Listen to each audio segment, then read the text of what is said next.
2 minutes till intro.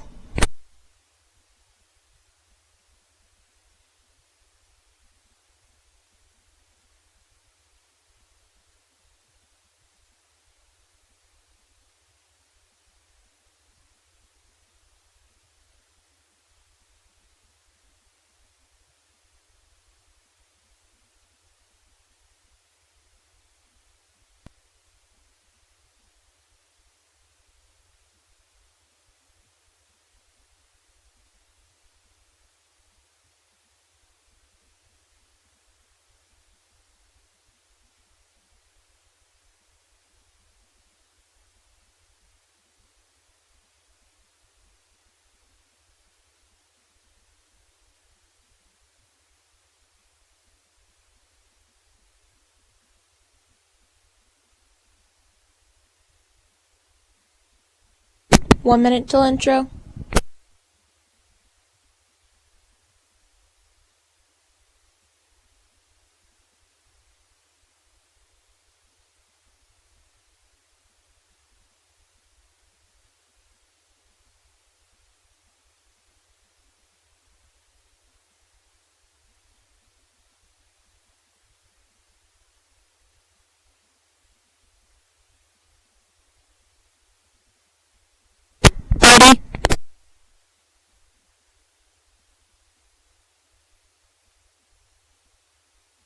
Yes.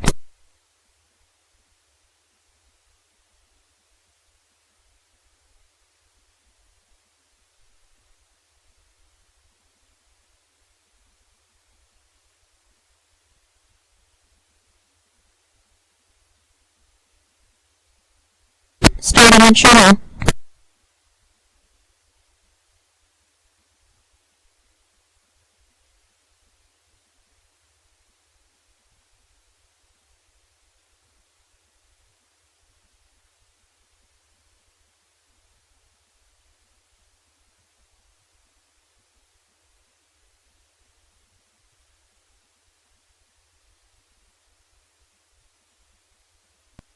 Thirty till go.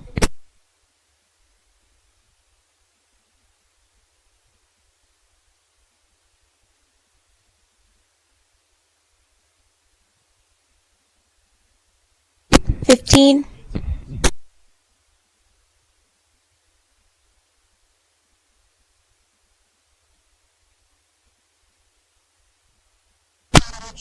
5, 3, 2, 1, go.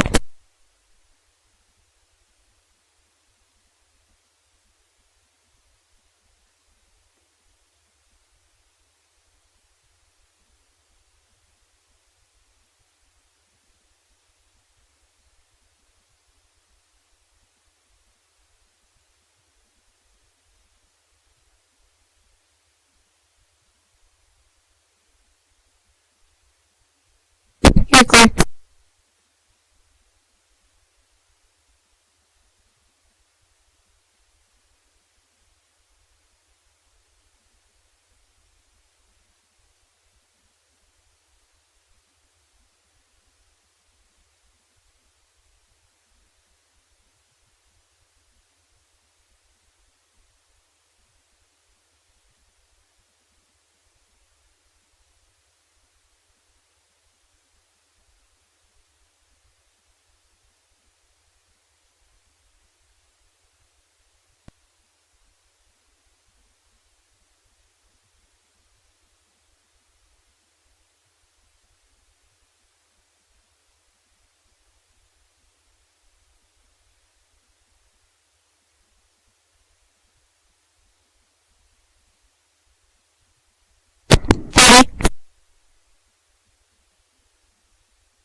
Ten.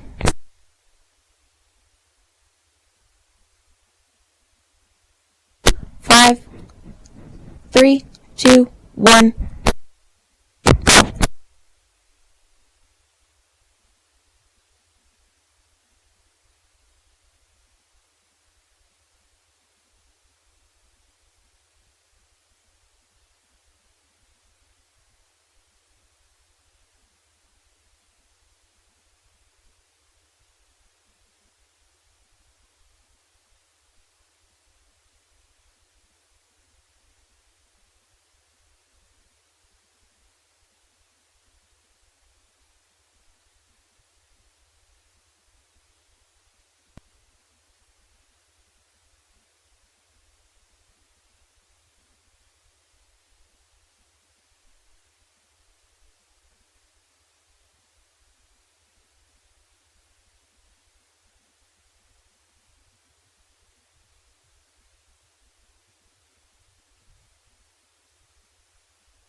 90-second break as we get ready for kickoff. Hobbs versus Eldorado live on Cool 95.7. Stay with us. We're coming back to you. You're clear. Brian, I don't know if you got my text, but we have no audio on the stream. I think I just figured that out. We'll check in about 2 minutes. Okay.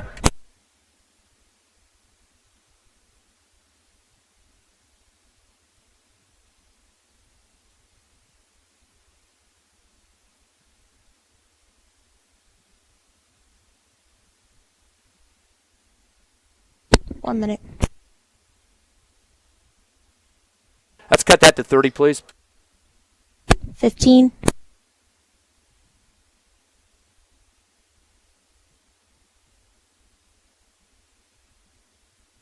Five. 3, 2, 1, go. We're back at Watson Stadium. Get ready for kickoff here as Eldorado will do the kicking chores. The Eagles still on the sideline getting their last-second preps ready to go, and it'll be a white squad here for Eldorado, and kind of that burnt orange, brown-looking uniform, or helmet, I should say. That's pretty predominant there. You don't see much else on that color except for the numbers on the back. Eagles are going to be at their black uniforms and gold numbers, so that definitely is going to be easy to see up here at the top of Watson Stadium. And temperature probably about 65, 70 as we get going here, Coach. Oh, yeah, beautiful day for football. Good day, great day. It's game day. Eagles right now in terms of yardage, 3,619. They're averaging 362 a game. Eldorado at 2,524, 252 a game. So Hobbs has a big advantage in yards, but of course playing in different districts. The pretty tough district that this Eldorado squad plays in with the likes of La Cueva, the number 1 seed, also Sandia and Clovis that actually got into the playoffs barely. They're playing today as well in Las Cruces, taking on Las Cruces High. So Hobbs get ready to return here to get this game started. Back deep near about the goal line for the Eagles will be Hector Armendariz. The kick will come off to his right, round the back of the end zone for the automatic touchback. So the Eagles will be starting from their own 20-yard line. Right there off the bat, they kicked away from Hector Armendariz. You notice that. I don't think they want him, who's a very dangerous returner, to have the ball. Yeah, and he's a defensive player. I mean, how often do you see a return man being on your defensive side, Coach? Yeah, you know, that's actually pretty common. So now the Eagles will get the ball to get this thing going here at Watson Stadium as they take a peek over at Coach Stevens on the sideline. Again, this is the first round of the playoffs as the Eagles would like to have a chance to move on to take on Cleveland on the road next week. Checking their armbands now. We're ready for some action. They'll put 4 in the front box with a gap in the middle for the Eldorado defense to bring Trevino in motion left to right. We got a whistle as the ball came snapped back. Flag went down at the 21 where the line judge is on that far Eldorado sideline. Maybe some movement by the Eagles. Have to wait and see here. Waiting for the official signal. And it will be a false start. So already that's not what you want to see in the playoffs, Coach, on your home field to get things going with the negative yards. No, it isn't. It looked like we were kind of running that little jet sweep reverse right there, too. It looked like actually it was Corbin Thompson that came in motion that time. Usually they have Trevino doing that. So now to a 1st and 15 from the 15. Pulled out of the shotgun, looking to his sideline is Colton Graham, the quarterback. Gets everybody lined up, checking their armbands once again. Graham throwing for big yardage this year. Shotgun, 3-step drop. He'll pass it out to the right flat. Caught at the 20 on the out route and dragging people with him. Trying to get back to that original line of scrimmage at the 20, but it looks like getting just 4 on that one is Caden Trevino.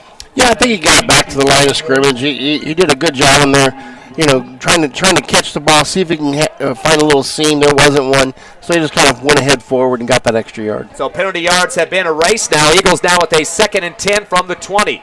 Twins left and right. They're going to do an audible again. Eagles doing a change-up on every play now as they get ready to reset. Again, pairs of receivers left and right. Shotgun for Graham. Going to bring Trevino in motion right to left. Fake the handoff. Back to pass. Getting some pressure. Going back to the 10. Rolling to the 5. Or make it the 11. Again, tiptoeing out of bounds. And it looked like he got hit late, did Graham. But he had some serious pressure coming at him. And he's going to lose, looks like, 8 yards on that one heading to the far sideline. And you wear the stripes. I'm wondering why that was not a late hit. I mean, he was 3 yards out of bounds. The guy came flying over out of control and just plowed him. And actually, Graham was backpedaling out of bounds as well. So looked like he was facing the field, watching to see what the ref was going to call where he stepped out. But that will be a loss. So now a 3rd down. Eagles with a lot to try to make up. 3rd and 12. Back at the 12-yard line. They'll send two receivers left and right once again. Ram waiting for that shotgun. Trevino in motion right to left. No handoff there. He'll find out a far fade right to the far side. 30, 35, 40, 50. In Eldorado territory. 1 to beat 30, 25, 20, 15, 10, 5. Touchdown. The Hobbs Eagles 88 yards on that play from the 12-yard line, and they get in the end zone. That's Mr. Baeza with the score. And that is the way you want to start an offensive series. Come out and just throw for a touchdown. And here it comes back. There's a flag on the play. There's a hold. Unbelievable. 88 yards coming back. As you mentioned, Coach, probably a late flag there. We didn't see it as it was going up the field. Yeah, first time I went back and pointed and checked and didn't see flags.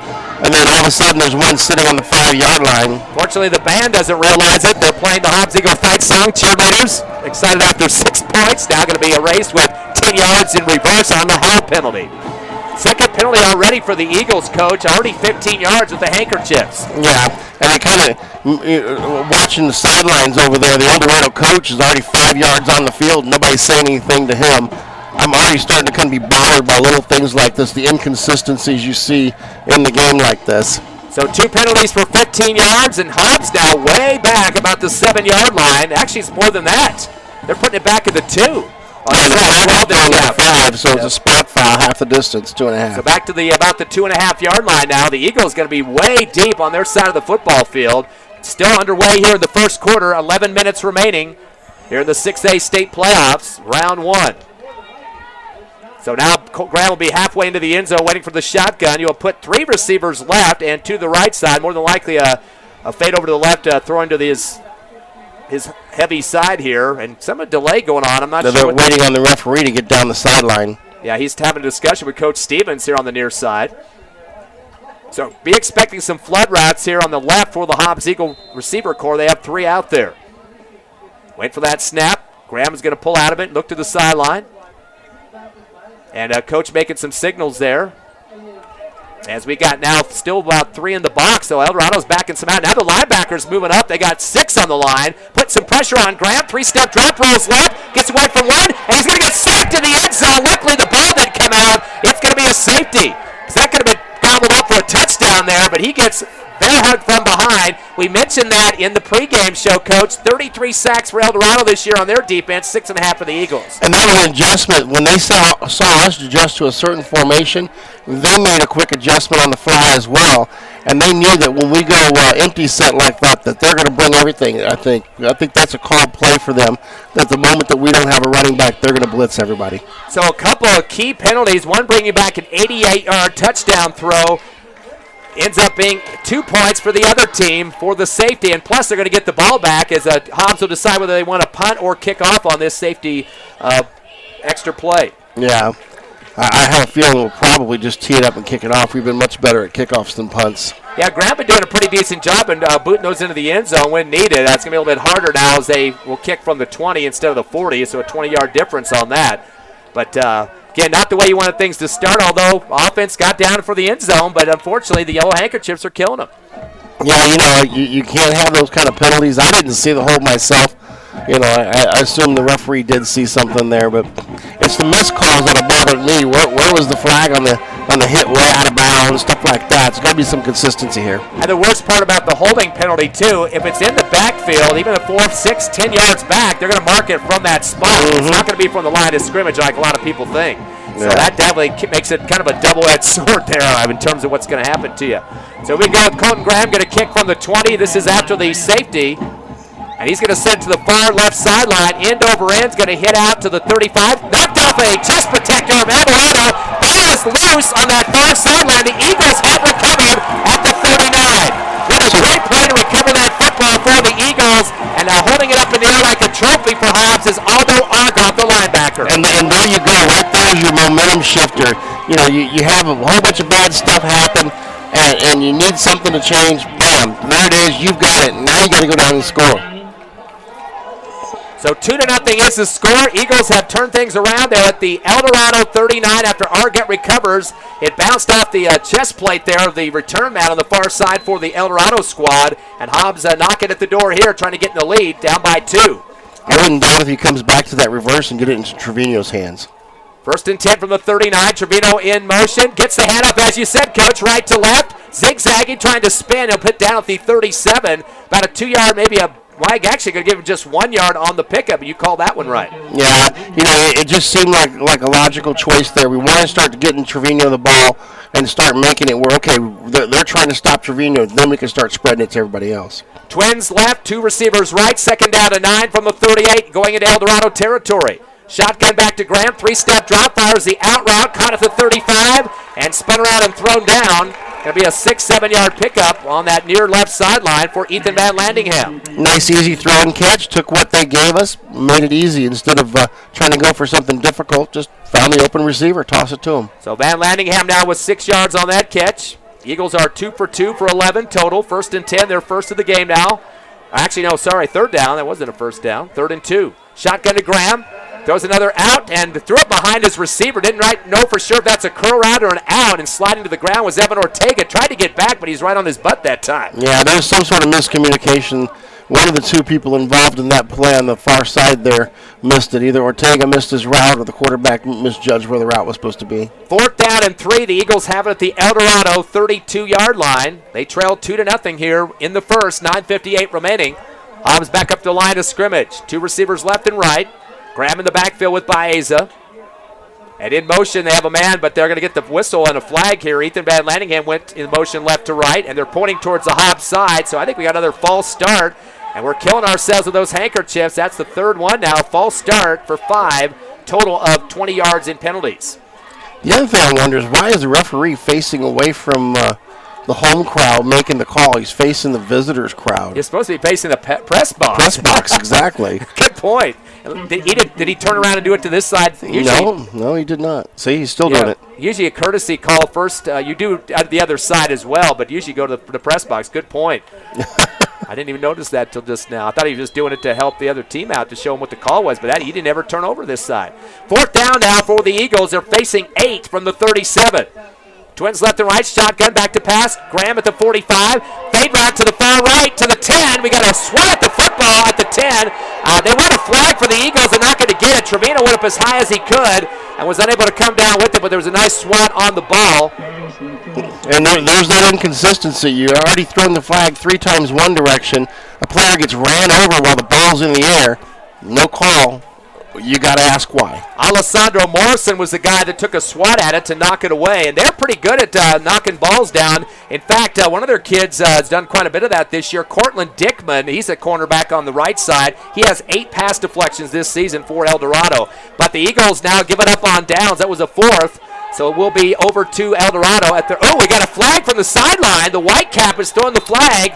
And this is in front of the Hobbs Eagle bench. Okay, before they even set that, look where the ball's set. It's already 3 yards plus. Let's see what we got here. They're calling us for a flag, but they put the ball down 3 yards from where the actual markers are for the line of scrimmage. You're right. It's supposed to be at the 35. They haven't moved up to the 37.5. This is an absolute joke. Not sure what. Yeah, you're exactly right about that. There should be at the 35. Why are you standing at the 37? Look at Stevens at the line of scrimmage, or should be where the line of scrimmage is, pointing and saying, "Look where your football is." And I'm not one that wants to get on refs. That's not me. But this is absolute. When you can't get the simple things, it doesn't make me feel very strongly about the other things that you're doing. There is no way that they could overlook that. The ball, the markers at the 35. That's where Eldorado should take over. They have the football at the 37.5-yard line. They threw a flag on the Eagles. I bet you they picked the flag up after this, all this confusion going on. Yeah. This is something else. Now they're asking the other guy what to do. They're asking whether they need to move the sticks or whether they need to move the ball. But they never check the sticks. And all of a sudden the referee just picked up the ball and ran it back, past where it was, and then put it down. So that big discrepancy, you can see it from up here in the press box. The markers at the 35 where the play should start. The ball's at the 37.5-yard line. And we're still having all this discussion, but yet, why aren't we moving the ball back? And not much urgency by the ref. The Whitecap went over and talked to the lines judge on the far sideline. They're going to see if they're moving the chains. They're going to move the sticks. They had a penalty, but didn't see the signal on that. Well, they're not marking off the penalty. That's at least a plus. Well, they did because they're moving up to the 37. They're moving back to where the ball was and move the sticks. I knew they were going to take that flag away there. 1st and 10 for Eldorado at their own 37. Twins left, receiver right. Shotgun, who do the handoff up the middle. St. John spins. He puts his back to the line of scrimmage. He gets put down quickly. And big men getting in there for the Hobbs Eagles, and first taking a blow at him, Gavin Brumley, defensive tackle. They're going to give him forward progress of, looks like a yard on that one. And what I really like was away from that play is that that's one of those check read plays, and the quarterback's reading our outside linebacker on this near side. He stayed home. He didn't bite on the fake, and the quarterback would have had nowhere to go. That was a really smart play. So that'll be a 2nd down and 8 to get the ball to St. John again. He goes straight up the gut, and he's about for another 2 yards. Kind of slow movement on that, but he's getting some positive out of it. But, he's only getting 1 or 2 yards a pop. This is a success for us. Looks like just 1 on that play. Bring up a 3rd down, and should be about 7, maybe 6.5 for Eldorado. Quarterback Elias Franco, the senior. Aiden St. John for the running back is senior as well. He's 6'1", got a little size there. Trips left, receiver right, 3rd down and 6. Rolling left is Franco. He wants to throw back at the 35, rolls to the line of scrimmage original, tries to throw the out route to the far sideline, bounces out the receiver's hands at the 45 of the Eagles, incomplete, and a hard ricochet that time. Looked like he was off balance in the air trying to come down with that one and not able to make the catch. And the left tackle sat there and just tied up the defensive end and had him holding. Yeah, they do have the penalty marker. They get the intended pass was out to the far left sideline to Jesse Wells as we wait for the signal. Holding penalty against Eldorado. That's their first penalty of the ball game. So that'll back them up 10, and that's after 3 penalties called against the Eagles. They had a 4th, too, but they waved that one off after then getting the ball at the right line of scrimmage. My question is, why are we accepting this here? It'd be 4th down at about 6 and forcing a punt. Now, wait a second. The referee marks it off. Now he's heading back. I think they jumped the gun. Oh, another flag is coming out on the near sideline. The referee is coming to the near sideline, throws the flag high, and just like you said, I think Coach Stevens was mad they didn't even ask him about the penalty, whether or not they wanted to accept it or not. Flag is flying as the head Whitecap comes to the near sideline, and now having a big discussion with Coach. Boy. This, when you're not going through the normal things that a referee should go through, your normal checks, your normal balances, you're not putting the ball right and everything else, and you want to flag somebody for complaining.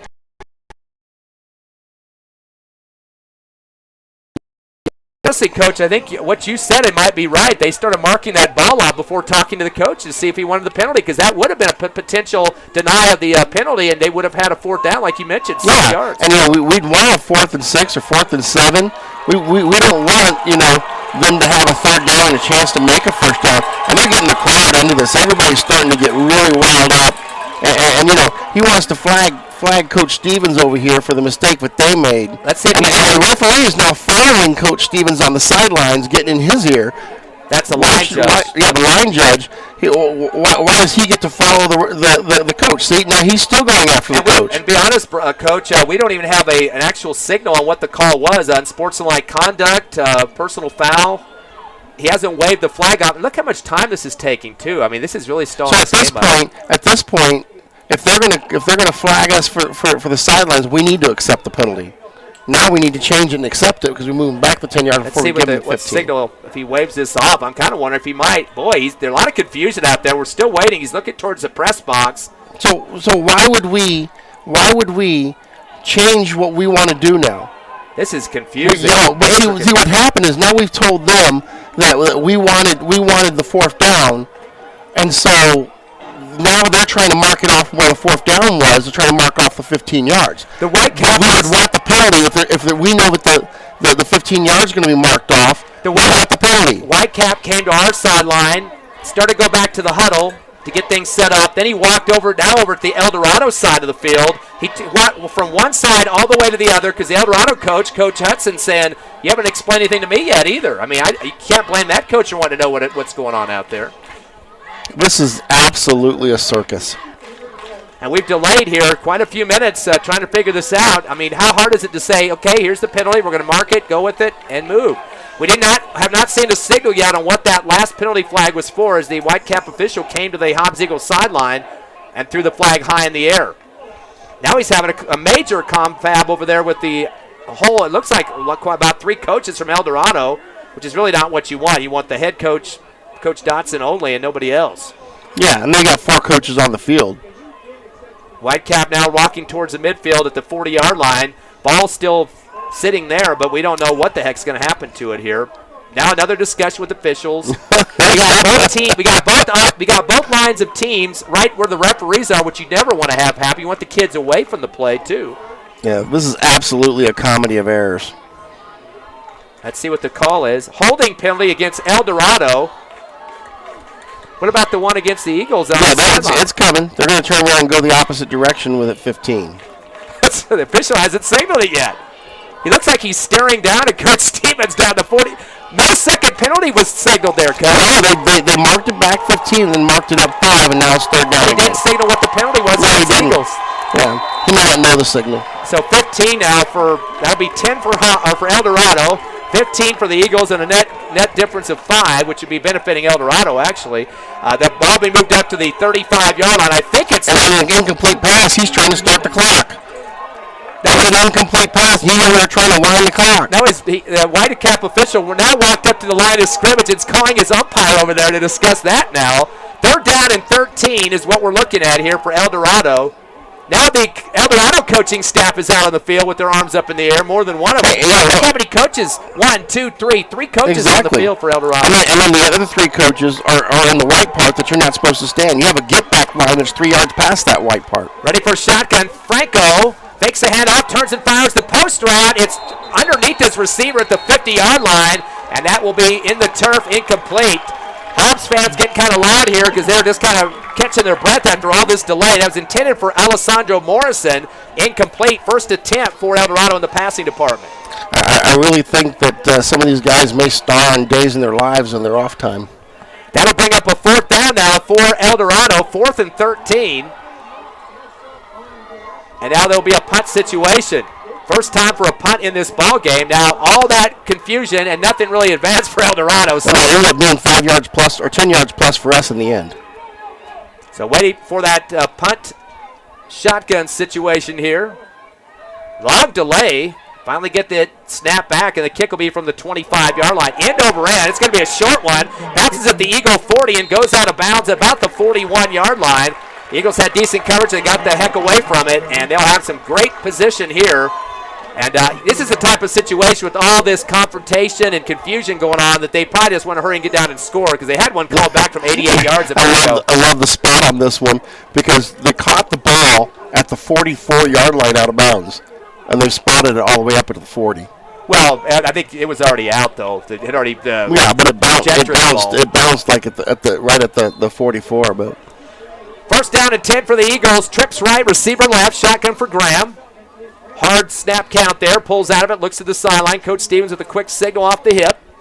Eldorado has 4 in the front box, and they're also bringing up one of their safeties in. Handoff around the left end. Here comes Thompson, cuts up near side to the 47-yard line, out to the 49. He's going to get close to a first down, and that's a 9-yard pickup for Corbin Thompson. There you go. That's the way to get rolling, get started. Nice play to start this drive right here. Now you have a second and short. Hey, you got to play with. Do you want to go deep on this one, or do you want to just make sure you get the first down here? Second down and 1 now for the Eagles at the 49.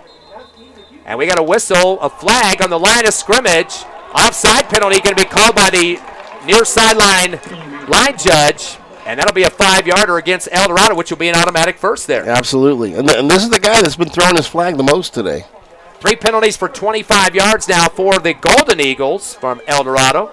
They came in with a 7-3 record. Hobbs at 5-5. Both teams getting big wins in the final game of the regular season. Of course, the Eagles completely putting away Carlsbad last week, 48-7. And Eldorado winning 50-14 over Clovis. First and 10 from the 45. Shotgun Graham. Come back to Trevino on the right side of the throw. Trying to get around one defender. Breaks out, puts his head down, but falls back deeper in the backfield for a drop of 2. He kind of bounced off of the first defender who had him wrapped up and thought he was going to go down there, but he slithered off of him. They didn't give him forward motion on it, though. Where they threw them back to and made the play is where they're spotting it. Looks like a 3-yard loss for Trevino, even though he did catch it. Eagles 3 of 5 in the passing game now. And so that'll bring up a 2nd down and 13. Now, with everything that's been going on so far, Coach, you must start to wonder if one mistake for either one of these teams might be the difference in the game. Well, you feel like you've actually played a lot of the game so far. We're at the 7-minute mark in the first. I mean, not a lot's happened. It's going to be the first team that just settles down and starts running the things the way they're supposed to. Both teams are really wound up right now. 2nd and 13, a quick snap. We got flags flying everywhere. I think we had some people jumping off the line on that one for the Eagles, and that will be no delay of game. The field clock had already expired, so that will be a 5-yard penalty against Hobbs. Now, some of these types of penalties are things that you should not have happen out there. That's your job as a coaching staff and the team itself to make sure you get the ball snapped in time or call a timeout to beat the penalty. Hobbs now with 5 penalties at this point for 40 yards. And now back even more, back at the 46-yard line. They got to get to the 36 in their own in Eldorado's territory. Shotgun. Graham will throw the high out route, catches at the 50-yard line. And that will be about a 4-yard pickup on that far sideline. And that is Caden Trevino. They're really jumping these short balls. They're really coming hard and trying to prevent these little out routes and these little bubbles. That tells me that a pump and go is going to be there. The long ball is going to be there if you pump it and throw it. That's a 3rd catch for Trevino for 6 yards. Eagles are 4 of 6 in the passing game now. Now a 3rd down and 14 for the Eagles, right at the 50-yard line. Here in the first quarter, 6:20 and ticking, 0-0 your score. Hobbs hosting Eldorado. And there's 2-0 on the safety. Shotgun, back to pass correction on that. Dump pass off to the right side screen. It looked like somebody might have got a hand on it for the deflection. Trying to come up underneath it was Baeza, but cannot get it and slapped the ball. He knew he wish he had a little bit more time to get underneath that one, so an incomplete. Yeah. He had the blocks out in front of him, too, so that was going to be one of those plays that if he did make the catch there, he probably was going to get a lot of yardage. So another 4th down situation, this time for the Eagles. They turned it over on downs on their first possession after an 88-yard touchdown catch for Baeza that was called back on a hold. 4th down and 14 for Hobbs. And it doesn't look like they're in fake territory at this point. No, they are going to throw it. Down the far sideline over the head of the intended receiver, trying to get up high for it for the Eagles, was Kenyon Singleton, I believe. Number 42, Kenyon Singleton going out on a little fade route to the right hash, but it was overthrown. Ball was passed by Silas Cerna for the Eagles, incomplete. Yeah, and he had a little bit more time, but Cerna's not one that's usually back there throwing the ball. But he just grabbed it and tossed it right away. But if he'd have waited just another half second, he probably would have had him wide open about another 2 steps. I don't think Singleton really got around to see the football. He was down about the 30-yard line. Would have been in for the touchdown if he would have made the catch. So a turnover on downs, the second time that's happened to the Eagles. It's Eldorado football at their 50-yard line. Go with the handoff to St. John, angling right, takes on 4 or 5 black and gold players straight ahead. Wrapping up first around the knees that time for the Eagles, Aldo Argot.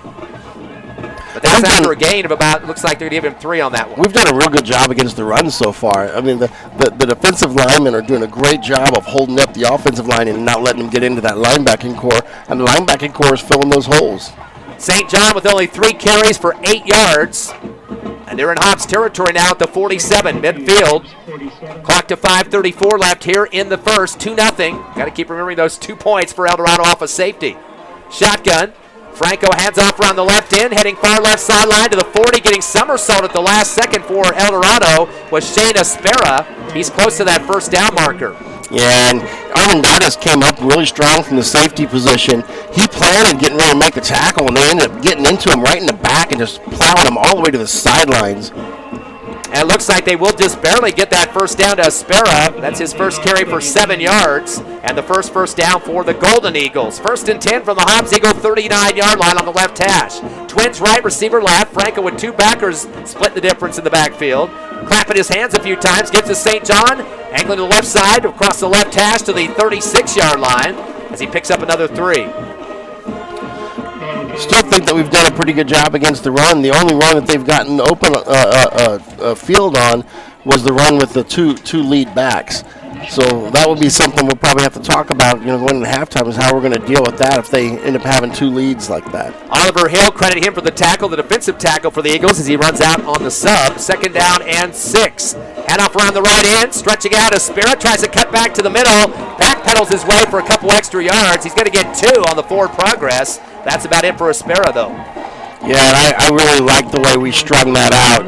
All the defensive linemen just came straight down the line and making the play go longer, and gave time for everybody else to get there. Gavin Brumley, of course, in there first. He's a big man, too, 6'4", 315. You don't like him putting a body on you, do you? I don't think I'd like that very much.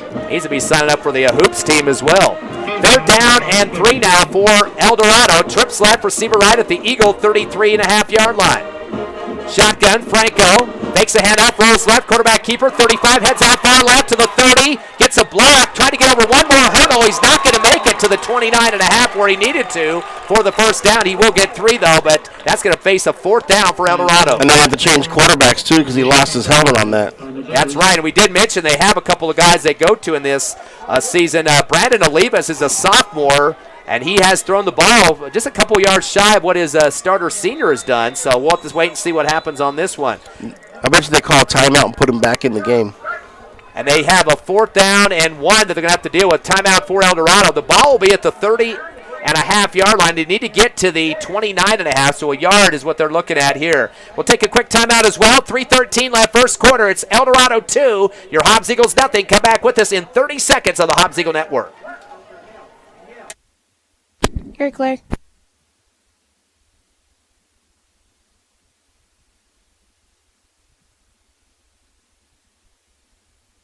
$15.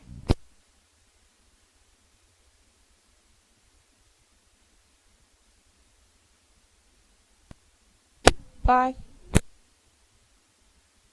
3, 2, 1, go. Welcome back to Watson Stadium. It's 2-0 with Eldorado leading the Hobbs Eagles. Here's the voice of the Eagles, Ty Friend. 4th down and 1 for Eldorado at the Eagle 30-yard line. Get to about the 29.5 for the first down. Just a little bit less than a yard to go after a timeout. They got a slot right, receiver left for Eldorado. Slapping his hands hard as Franco, trying to get somebody offside. It was Olivas, actually, the quarterback. Hands it off to an angle right. Hand off, and we got a first down for Eldorado. It's picking up the couple yards. Aiden St. John gets 2 on that one. And that was just a simple dive play. He was just looking for daylight and almost got hit in the backfield as Argot kind of broke down there, almost got him, but he was able to slip away. 5 carries for St. John for 13 yards, 9 for Aspera, 22-25 on the ground total for Eldorado. No pass receptions yet, 0 for 1 in the throwing game. That'll be the second first down for the Golden Eagles. Trips left, receiver right. Franco rolling left. He came back in at quarterback. Hurdles one player as he takes it himself. Tries to get over another, but he's not going to make the second hurdle as the Eagles get in there for the stop. And that was a great open field tackle there by number 41. Was that 41? Maybe 44. 44. It was Argot. Yeah, Argot again. That's the second tackle this first half. That'll be at the 27-yard line. They are going to give him 2 on that one. The quarterback, who is Franco still, the senior. Trips right, receiver left, second down and 8 from the 26 of the Eagles. Shotgun, handoff to St. John. He's going to head to the far left sideline, just kind of plowing straight through, and is pushing the crowd down for a few extra yards. He's going to be about a yard shy of the first down. Needed to get about 8, and I think he got 7 of those on that one. You know, I have not seen enough from their passing game yet to make me think that they could beat us if we were man-to-man out there and just started bringing the house. I would love to see some good run blitzes right now. St. John has got 1,078 yards this season. He's averaging 4.7, so he definitely is a guy they've been looking for this season to take care of business for Eldorado. And third down now and about a yard and a half for the Golden Eagles at the Eagle 20-yard line. Hobbs will put 5 in the box as back in shotgun is Franco. Slapping his hands again. He's going to roll right. Quarterback keeper heading the near far right sideline to the 20. No, he's not going to make it to the 20. Going down to the 21. And he's not going to be even close to the first down. He's going to be shy for about 2 yards as he went backward that time. And I don't know if you noticed this, but I think at the skill positions, I think we have a lot more speed than they do. They don't seem to be able to happen up front. Needs to get to make it to down. Eldorado, left right, fake the hand up, back to pass. Frank throws the slap out the receiver, flips it in the air, try to get back out.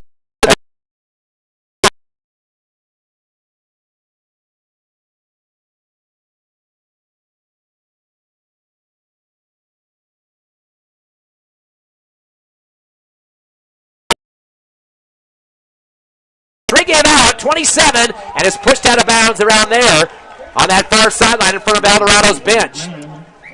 And that was a play that was well designed. You know, he sticks it in the belly of the running back, and he's kind of riding them with it, and everybody thinks the running back's got it. He pulls it and takes it off the right tackle for 5 yards. They're going to give him 6 there, about the 28.5-yard line for Colton Graham. That's his third carry. Finally one for positive yardage. He's been dropped in the backfield, not because of his fault, but been put down on the turf a few times in the backfield. 2nd down and 4 now for the Eagles at their own 29. Shotgun Graham, crossing handoff in the backfield and going down hard as Baeza. Might have threw his body across the line of scrimmage, angling left to right there, but could not get any more than that. Yeah, I don't think Baeza minds sacrificing his body at all. So give him, looks like 1 yard, make it 2, barely, as he'll have his first run of the ball game. Now the Eagles facing a 3rd down and long, 1.5 with 5 seconds. Looks like they're just going to let the clock run out to end this first quarter. Close contest, Coach, 2-0, and what do you think Hobbs is going to do to try to get the lead in this one? Yeah, I think at this point we just need to settle down and run what we run. I think we're so wound up and we're trying too hard. We're getting penalties, stuff like that. We just need to settle into our game. So we'll get ready for the second quarter. It's Eldorado 2, your Hobbs Eagles nothing here at Watson Stadium. First round of the 6A playoffs live on Cool 95.7, YouTube at HobbsAmerica.com. Back in 30 seconds. You're clear.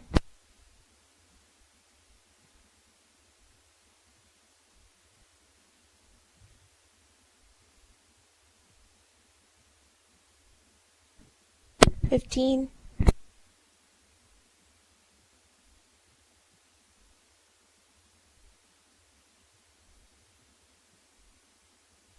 $5. 3, 2, 1, go. Welcome back. It's the start of the second quarter. Hobbs trails 2-0 Eldorado.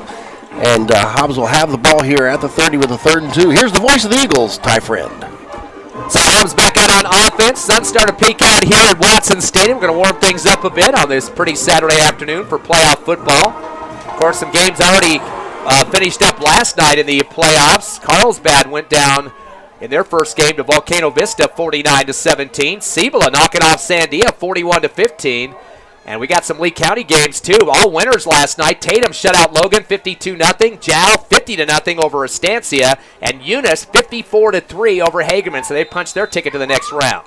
Waiting for shotgun is Graham on a 3rd and 2. And the receiver on the far side was about 5 yards ahead of his teammates.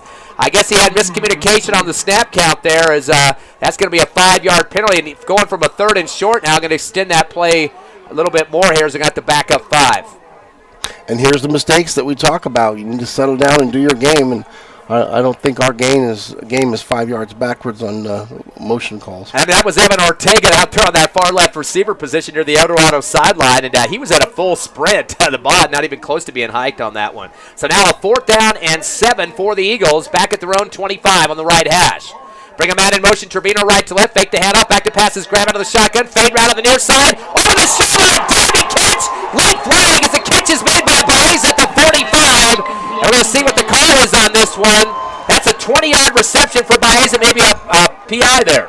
Yeah, when the ball was in the air, the defensive back realized that he couldn't catch him, and he just reached out and grabbed that jersey as he was running by. Didn't matter, Baeza laid out for it. Yeah, he had his hands outstretched forward of him like a Superman catch there. That will be a 1st down as the officials getting together on the marking of that. 5 completions for the Eagles on 9 attempts. That one the longest of the day so far, 20. But remember, Baeza had the 88-yard reception for a touchdown in the first quarter, brought back on a hold. Yeah, I'm not even sure what we're talking about here because 15 yards, we don't need the 15. We got about 20 on the catch. Yeah, they declined a penalty for the Eagles as they want to move the chains. The discussion was like way too long for something that was pretty simple. That will move the chains. The Eagles pick up their first down of the ball game. As they'll have a 1st and 10 now from their own 48-yard line, getting close to midfield. They trail 2-0 to Eldorado, just underway here in the second quarter. 2 receivers left, 2 to the right side for the Eagles. Graham and shotgun. Brits Trevino in motion right to left. Hand off instead to the tailback right side, 50, 45. Baeza keeps struggling. He's taking a guy on his back and gets to the 40. I shouldn't say struggling. He was just manhandling a guy on his back. That's a 12-yarder for Baeza. And what I love was his shiftiness. He didn't sit there and make huge shifts. He just made little minor corrections as he ran through. Like Emmitt Smith from the Cowboys would do the same thing. Give him 12 on that one. That'll be another Hobbs Eagle first down. 2 carries for 14 for Baeza. And they will give it the first down at the 39-yard line. We do have a Hobbs Eagle down. Looking like he's holding his left knee at this point. The training staff out there near the 50-yard line. And he is pulling up his pant right now and showing his left knee. So the trainer out there to help him out. And that's Braden Martinez. He's the right tackle.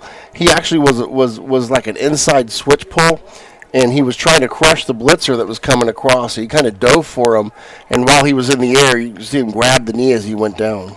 So we'll see how they're going to be able to take care of that. Near the Hobbs Eagles sideline, the team's going to get a water break. We'll take a quick 30-second timeout. We got 11:34 left, second quarter. Eldorado 2, your Hobbs Eagles nothing. Come back with us in half a minute.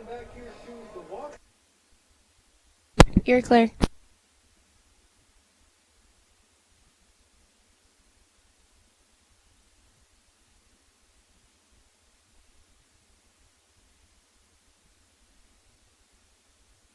$15.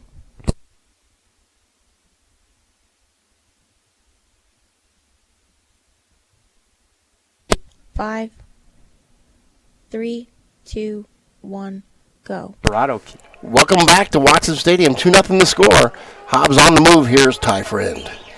Eagles back up after a first down pickup. As we mentioned, Baeza right before the injury for the Eagles as he's up ahead to the 39, or make it the 41 of Eldorado on the right hash. Eagles with 2 first downs. They're 5 of 9 in the passing game so far. 14 yards on the ground for Baeza, 10 for Thompson to lead the running backs. 1st and 10 from the 41. Shotgun, Graham, delay handoff, stutter step out the right side. Tremino 40, 35 near sideline and pushed out of bounds at the 20, make it the 31. Needed to get to the 31. We'll see if he just barely got the step over that line for the verse. I think he did. So Trevino now with a couple of carries. That's actually his first actual carry, but for 10 yards, he's had 3 catches in the passing game. Yeah, and that was a nice carry to boot. He really did a great job of hitting that corner and turning on the afterburners. 3 first downs for Hobbs and moving up to the 31 of Eldorado.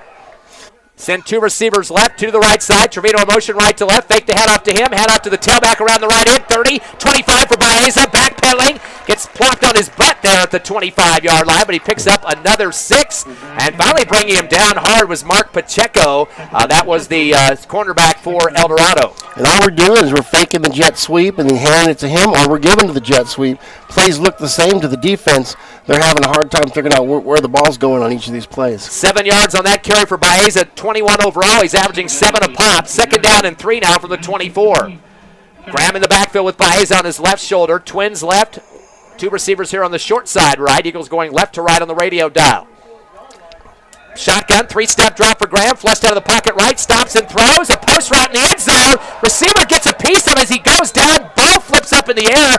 1 yard into the end zone. Incomplete. Boy, putting his body on the line was Cerna that time, but he looked like he was tackled before the ball hit his hand. Yeah, then that ball popped up dangerously in the air. It kind of hung in the air for about 2 seconds. But the other safety couldn't get over there to snag it. Eagles 5 of 10 in the passing game.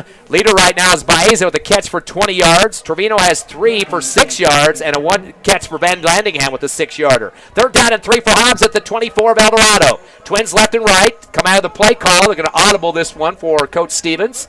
Clock down to 10:30 left here in the second quarter. 2-0 Eldorado. Bunch of guys moving up.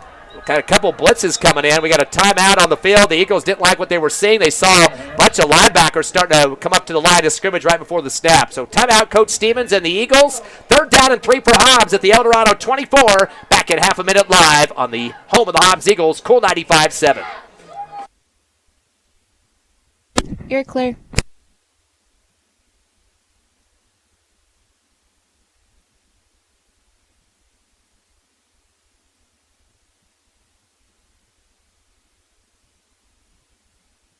$15.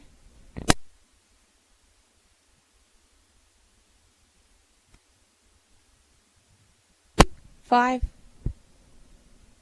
3, 2, 1, go. Welcome back. 10:32 left here in the second. It's 2-0 Eldorado. Here's the voice of the Eagles, Ty Friend.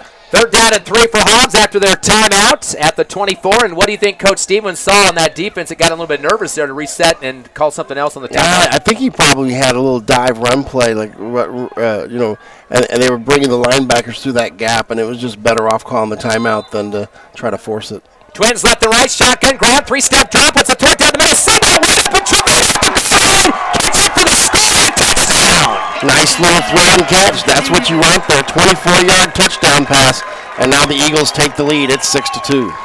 So Hobbs now up by 4, as Hobbs is going to go with the PAT, or maybe they're going to send 2 out, go for a 2-point conversion, Coach. Yeah, when you've already got somebody that's got 2 points up on you, you've got to make up those 2 points. So when you have a 4-point lead, you automatically go for 2 and make it a touchdown. Everybody trying to get themselves sorted out here as the receivers kind of looking at quarterback Colton Graham trying to figure out what the play call is. Late backer getting in. They must have made that decision at the last second because now sprinting out there is Baeza. He'll head in the backfield with his quarterback Colton Graham. Trips right, one receiver to the left side. Graham going to get that shotgun snap. He's going to roll right. He's got receivers trying to get in the open in the end zone. Dumps it to the goal line, but diving for Baeza. There's a late flag in the end zone. Another receiver went down to the turf, got knocked to the floor. And Baeza made the catch about the 3-yard line, well short of the end zone, but I think they might have shoved off on a receiver in the end zone. And that was Caden Trevino getting well there. And Caden Trevino just got absolutely walloped and tackled over there in the end zone along where the E is, and you can't do that. And I think that's why Graham dumped it over there to Baeza in that right flat, because he saw that his first look there was knocked to the floor. Probably so. That'll only be half the distance, though, so that goes from the 3 to the 1.5. They're calling a holding penalty. Well, I guess maybe the ball wasn't in the air yet. Yeah. They usually will call the hold. If the ball's in the air, it'll be a PI. But so that will be half the distance, so still 1.5 yard line, though. That it is, and it gives you a few more options. At 1.5, it's a lot easier to run it in. Correct. And, of course, you got some good guys to do that. You can put Trevino in the backfield. You got Baeza, of course, your best backer out there. And Graham is able to run the football as well. And I'm not certain that we're not stronger on the offensive line than they are on the defensive line. We might just even sneak it. We got a penalty marker before the snap, but I think the field clock expired again. That's the second penalty on delay of game against the Hobbs. No, a sideline violation against the Eagles. I guess he's pointing Eldorado. Oh, it looked like he pointed towards Coach Stevens that time. Coach was putting his hand. No, his hand was to the left. Still waiting to see again. Maybe he'll re-signal this, but we'll see which way the ball goes. It wouldn't go anywhere. It's a warning. Oh, okay. He warned the sideline then. Okay. Yeah. But he threw the flag, so I thought he had a penalty there. Anyway, I usually don't make a big deal like that, but it's going to be Hobbs football still, so no penalty assessed on that one. Eagles are going to shift 2 men over to the left to make it a trips left. One receiver to the right side, which is Cerna. Shotgun to Graham, turns and fires to Cerna right corner, but throws it short. Cerna somehow gets back and makes the catch. 2 yards deep into the end zone. The quarterback kind of shifted back, and Cerna barely turned around enough to get the fingertip catch for the 2-point conversion. I just love how he got just enough of his paws on that to reel it in, and that was a big-time catch there for Cerna. So Hobbs gets the 2-point conversion and leads now 8-2 with 10:28 left in the second quarter over Eldorado. We'll take a 30-second break and come back live on the Hobbs Eagle Network. You're clear.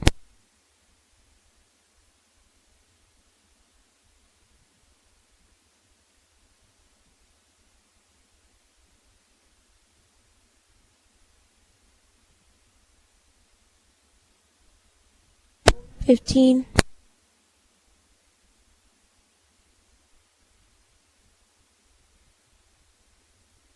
5, 3, 2, 1, go.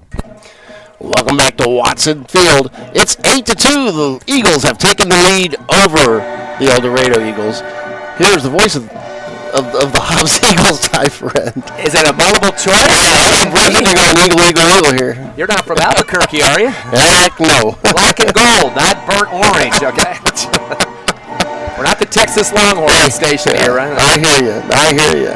Hobbs will be kicking off. Colton Graham from the 40. Of course, the Eagles scoring to get the first lead of the game. 24-yard pass from Colton Graham to Caden Trevino. 2-point conversion pass over to Cerna for the lead. Here's the kick for Graham. He'll keep it end over end. This is going to head towards the end zone and does bounce about 3 yards in for the automatic touchback nonchalant jog back there from the quarterback who was on the kick return team, Elias Franco, for Eldorado. But he does switch out, too, and goes to wide receiver at several points of the games. So we'll see where he's going to be at here in just a minute. But Hobbs gets back in the driver's seat, Coach. But this is kind of a nervous-like game. A lot of penalties, some confusion out there, officials, and some things of that nature kind of get you off balance a little bit. I think we finally just kind of settled down, just started running our offense, and I think that bode well. I think this is a very important series. If we can get a stop here, I think that we can probably show that we can dominate this game if we want. Eldorado now out on their offense as they trail now 8-2. We'll have it at their own 20-yard line. Twins left, receiver right, Franco the quarterback. They'll delay handoff to St. John, puts his head down battering ram style and just pushes straight ahead as he'll get to about the 23, a gain of 3 on the play, and a big pile-up for the Hobbs Eagles. As appeared to be a couple of guys in there that time for Hobbs. That included Oliver Hill. We've heard his name a couple times today. And also helping out was Jesus Maganda. What I liked about what Hill did there is Hill started to get drove on the double team. He just dropped down and created that pile.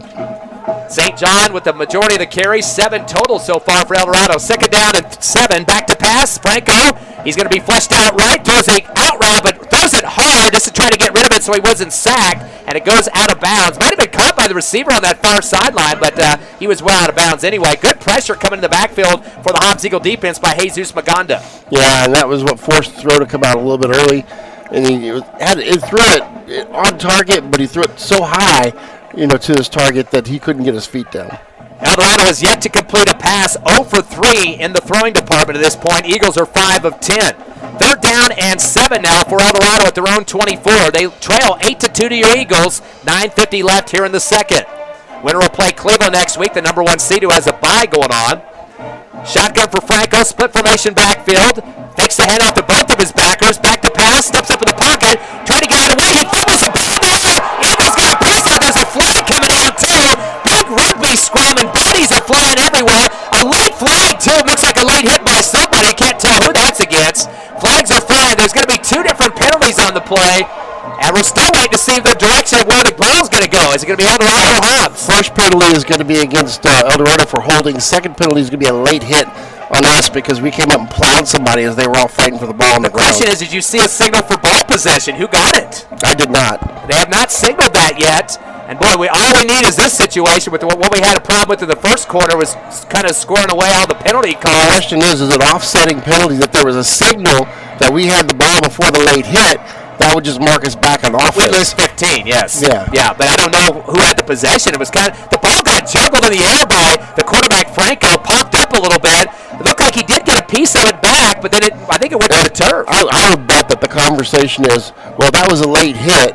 And he goes, well, if it's a late hit, we got to give him the ball. Late hit is it doesn't offset. Yeah, it'll be a that's the discussion they're having. Well, you got a live ball on the first penalty, a dead ball on the second, so the dead ball would still be tacked on after the play. So he would decline. And whose ball is it? That's the question I've got. Yeah, we hadn't sent a signal. Now they're going over to Eldorado to explain.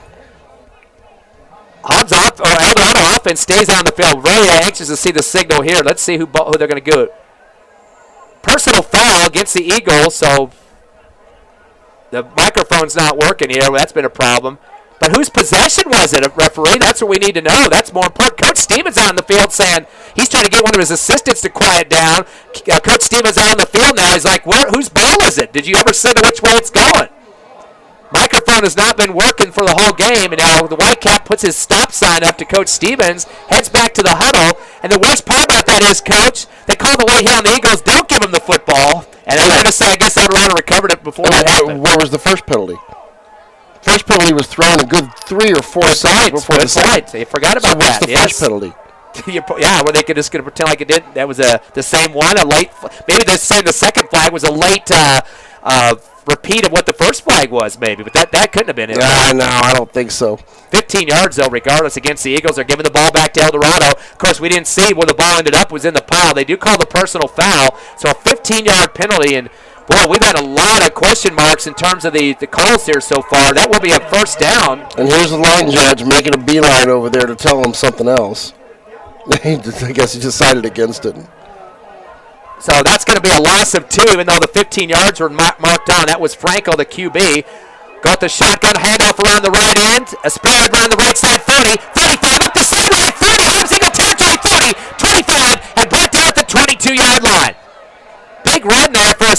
is there any flags? They're going to mark it way back. They're going to say he stepped out of bounds. Okay, so Aspera, he would have had at least, I think, enough for the first down. He had to get to the 40, and I think he's past that mark. Let's see where they're marking it at the 46 or 45. So 16 on that one for Aspera. That's his third carry now for 25 yards, averaging over 8 a pop.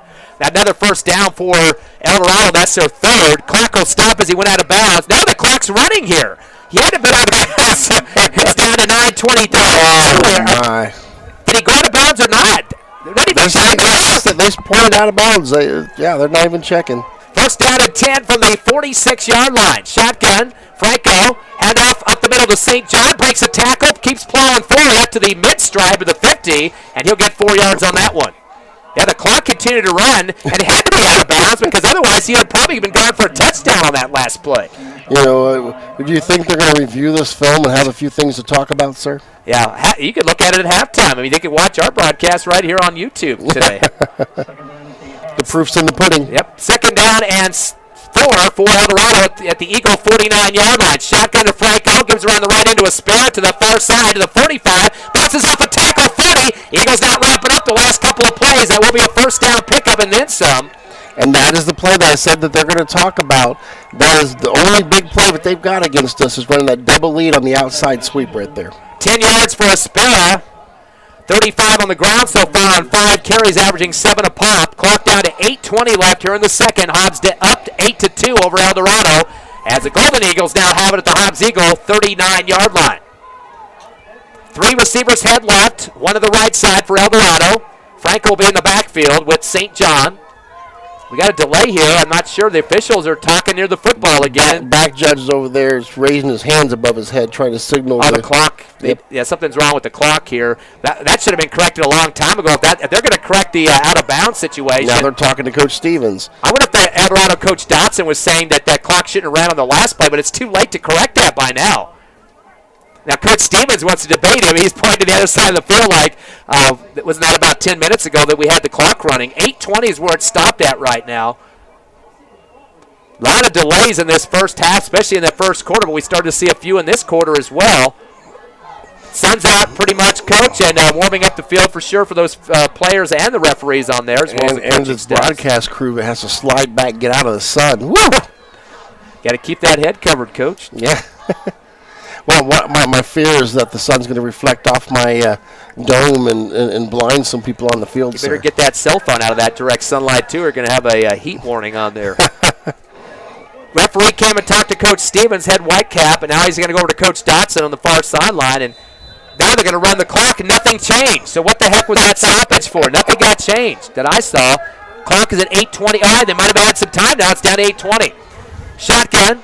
Franco fakes the handoff, throws right, quarterback keeper, 40, puts his head down, is put down at the 39-yard line. Might have got 2 yards of the forward progress, but the Eagles weren't going to get snuffed out on that one. Is stepping up for Hobbs to make the play was Blake Hensley, the defensive end. And that was just a little quarterback keeper trying to go off the right tackle right there, and had some running room, but didn't have any breakaway speed to get away from him. That's the 6th carry for Franco for 4 yards. So everything's been short for him. First, they're making second down and 9 now at the Eagle 38 for Eldorado. They trail Hobbs 8-2. Shotgun, twins left and right. Franco two-step drop, throws a quick out route to the far sideline. It'll be a short one for about 2 yards. And protecting the football, backpedaling out of bounds for Eldorado was Jesse Wells, his first catch of the game. And that's going to force the 3rd and 8 or 3rd and 9 situation. This is exactly what Hobbs needed here. They'll move him ahead 2 yards. That's the first reception for Eldorado. They're 1 of 4 in the passing game for just 2 yards. And actually, I think they only gave him 1 on that one as he's put one out of bounds. So 1 yard for Wells. 3rd down and a long 8 for Eldorado at the Hobbs Eagle 37-yard line. Twins left, 1 receiver right. Shotgun. Franco's going to roll left. He wants to throw. There's an out route. Intercepted by the Eagles at the 32 to the middle of the field on the return. To the 30. Down to the 35-yard line on the INT wrapped up Jordan Chisholm. The free safety comes up big for the Eagles. Forcing the pass, and it looks like that's their weakness. They have not done that well. We've taken advantage. Now let's see if we can go down and score and make this a 2-score ball game. Eldorado's had a fumble, an interception, and a turnover on downs. Hobbs Eagle defense coming up big. So definitely what you want to see for the Eagles D on that INT. Chisholm, of course, for the Eagles, that's his third INT of the season. He leads the team out of the 7 that they've had as a squad, so he's got close to half. They're going to go the handoff around the right end, and Corbin Thompson's going to unload it on behind the line of scrimmage as he'll get put down for a loss of 3 on the play. Yeah, there wasn't anywhere to go. They came through those gaps on the run blitz, and they were right in his gears right off the bat. 3 carries now for 7 yards for Corbin Thompson. And that's actually going to give him a loss of 2 on that play. So back at the 44-yard line. Clock down to 6:58 left, second quarter. Eagles up 8-2 over Eldorado. 2 receivers left and 1 on the right short side in front of the Hobbs Eagles sideline. Shotgun back to Graham. He's going to scramble to the right side of the sideline, throws it down the sideline. The receiver is up high in the air, out of bounds, gets ripped on the hip. That was out of play, though. Silas Cerna was going up big that time and took a nice hip shot there from Eldorado's defender. That was Shane Espera. Of course, he also plays the running back on offense. Yeah, on the opposite side of the field, he had a couple of receivers open, but he had already been kind of blocked off from looking that direction because of the pressure from Eldorado. He got stuck behind an offensive lineman back blocking for him. I couldn't even see if he had already thrown it short or he comes out of the pocket and then rolls left or rolls to the right side near sideline, then throws it down that sideline. Good job of evading the traffic because he was surrounded there for a little bit. Eagles 5 of 11 in the passing game for 37 yards. 3rd down and 13 now from the 43. Man in motion is Trevino. Gets a handoff. He wants to try to throw. He's backpedaling. Rolling left. He's got 5 guys chasing him. He's going to go down deep in the backfield, down to the 34. Little trickery there for Coach Stevens. It's going to backfire, though. He's going to lose about 11 yards. And I think somebody missed the call on that one. That was a designed trick pass play, but the receiver on the far side just kind of jogged up like he was blocking. I don't think he realized that they were trying to pass the ball to him. And unfortunately, that's going to bring up a 4th down situation for the Eagles. They got 4th down and 23 now from their own 34-yard line at the left hash. They still lead by 6, 8-2. 6:05 remaining here in the second. So Hobbs will punt on this one. They've given up on downs twice. This will be their first official punt. Silas Cerna back deep. They went on a fake earlier in the game. Punt from the 25-yard line. Nice spiral kick over to the 30 and Eldorado territory and rolls out of bounds at the 27, getting a nice little Hobbs Eagle roll. So good job for Cerna on that one. And I think that was the prettiest punt that I've seen him do all year. He had a spiral. It turned over in the air. It looked like a very good punt. That will be Eldorado possession now. They are down by 6 here in the second quarter. Of course, next week, winner will be playing at Cleveland, the number 1 seed, winning at the last regular season game against Rio Rancho. They would have been number 2 if not winning against Rio Rancho for that number 1 seed. Ball's back at the 36-yard line, or make it the 26 for Eldorado on the right hash. 1st and 10. Cerna back in shotgun, has St. John right behind him. Twins left, no receivers right. Delay handoff to St. John, angling left, puts his head down. Just powers up across the 30-yard line. Going to get 4 on that one. And, another good job by the defense. They filled the holes, kept it to 2 or 3 yards. I think you may be right. It may be 4, but it's still a success. They're not getting big runs off us anymore. Kenyon Singleton, the man to make the wrap-up for the Eagles. He has 113 tackles coming into this game. That's the best on the team, so he's definitely a very big part of this defense. 77 tackles to start the game for Hector Armendariz. Our guy had 78, so a lot of guys stepping up this year. 2nd down and 7. Going the handoff around the left end, tucking it and putting his head down out of the 32-yard line. Back to the line of scrimmage, barely. Not much more than that. Well, that's the first time they've had that 2-back set where they're running near side like that, where we were actually able to keep it contained. That's the best I've seen us handle us play all game. And that was Espera. He's had 2 double-digit runs before that play, 16 and 10. That one for nothing. And that'll be a 3rd down, and actually going to give him 1 on that just on the forward progress. So make it a 3rd down and 5 for Eldorado at their own 32-yard line. 4:38 left, second quarter, 8-2. Favor the Hobbs Eagles here at home at Watson Stadium. Coming in with a 5-5 record, Eldorado at 7-3. Twins right, receiver left. Slapping his hands together is Franco. Fakes a handoff, rolls back. He wants to throw, back pedals to the 23, throws on his back foot, catch made at the 35 on the far sideline. Kind of off for grabs. that time. That will be a 5-yard reception. Is coming down with it somehow up there on a rebound. Shane Aspera. And I love watching Royal come out of the defensive backfield and put a nasty hit on him at the end of that play. He said, "You're not getting any more yards than that." He stuck that helmet in there and knocked him into the sidelines. Second reception of the game for Franco. 2 for 6 in the passing game for 6 yards total. That was for 5 for Aspera. And now a 4th down here for Eldorado. They haven't even got the marker of the ball yet. The marker's back 3 yards behind the line of scrimmage, and they finally get it moved up. I'd love to see a big return from Armendariz here. 4th and 2 now from the 35 here in Eldorado territory still. Again, appears to be a punt situation, but we'll wait and see if that happens. And when you see the coach call a timeout and throw his headset to the ground, that means he called a fake, and somebody didn't know what they were doing on the field, and he had to call the timeout. Yep, there's going to be some dairy chewing in that timeout huddle. 3:35 left, second quarter. Hobbs 8, Eldorado 2. We're coming back in 30 seconds on the Hobbs Eagle Network.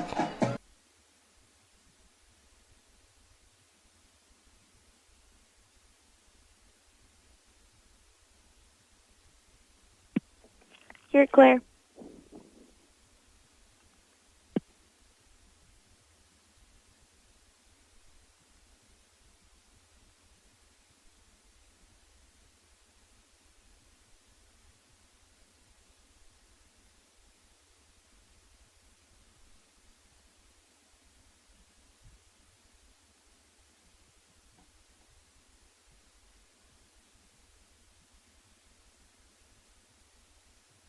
Welcome back to Watson Stadium after a timeout for Eldorado. They trail 8-2. They have the football 4th down and about 2, very close to 2 from the 35 on the right hash. And as you said before the break, Coach, you think they might have, we're going to try to fake that one, and then somebody got screwed up on the call there. So now it looks like they might actually punt on this. And they bring a man in motion left to right. That's Damian Lucero. Now he's a right slot.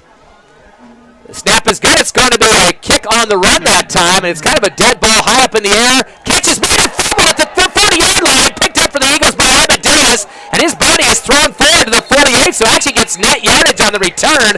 Just a good state of mind to keep with the ball even though after it had been fumbled. And you know, if he'd actually picked that up cleanly, that may have been the big return. There was a huge gap. He probably shouldn't have tried to field it at all because he was surrounded when he got it. But his forward motion, he actually could have gone somewhere with that one had he fielded it cleanly. Not sure why that came off of him that time. The sun would have been behind his back, but did a good job recovery, so we'll keep our mouth quiet on that one. 1st and 10 now from the 43-yard line. Eagles still on their side of the field as they lead 8-2. Clock is now at 3:23 remaining here in the second. Twins left and right, shotgun, Graham, 3-step drop, back of the 30, down the middle of the seam, for Trevino to 30, 20, 15, left the back, 10, forward, Evans in the end zone for the touchdown. No penalty back on the field, and that will be a 52-yard pass play, mostly the run after the catch for Trevino. That was absolutely beautiful. There was that pump fake right there. He comes back, does the quick pump, they bite on it. Linebackers and safeties just stop to their tracks, tosses it over for the touchdown. Beautiful play. So 52 yards to Trevino, and the Eagles will extend their lead over Eldorado. Now 14-2, double-digit lead, and they will probably go for 2 here to get up to a 2-touchdown lead. So in the huddle right now, which does appear to be the decision Coach Ken Stevens has made as trying to make up for that safety early in the game that Eldorado got on the sack of Colton Graham in the end zone. Shotgun for Graham, Twins left and right. They're going to shift a bunch of receivers and linemen around, and now they've got a man on the backfield. It's Baeza. Twins right, one left, back to pass. Graham, 2-step drop. There's a high one towards the goal line, the left corner, and a catch is made. And rattling in for the touchdown, a 2-point conversion, I should say, is Evan Ortega. And there you go. Now we got ourselves a 14-point lead, comfortably up 2. We're not going to have a whole lot of time left on the clock here. We might be able to go into the locker room up 2 touchdowns. And we'll take a quick 30-second break. Again, your Eagles up over Eldorado, 16-2 here in the second, live on Cool 95.7, HobbsAmerica.com, and YouTube. You're clear.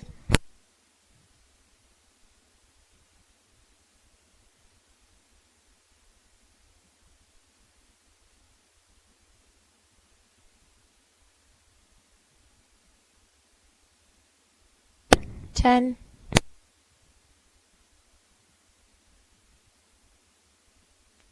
5, 3, 2, 1, go.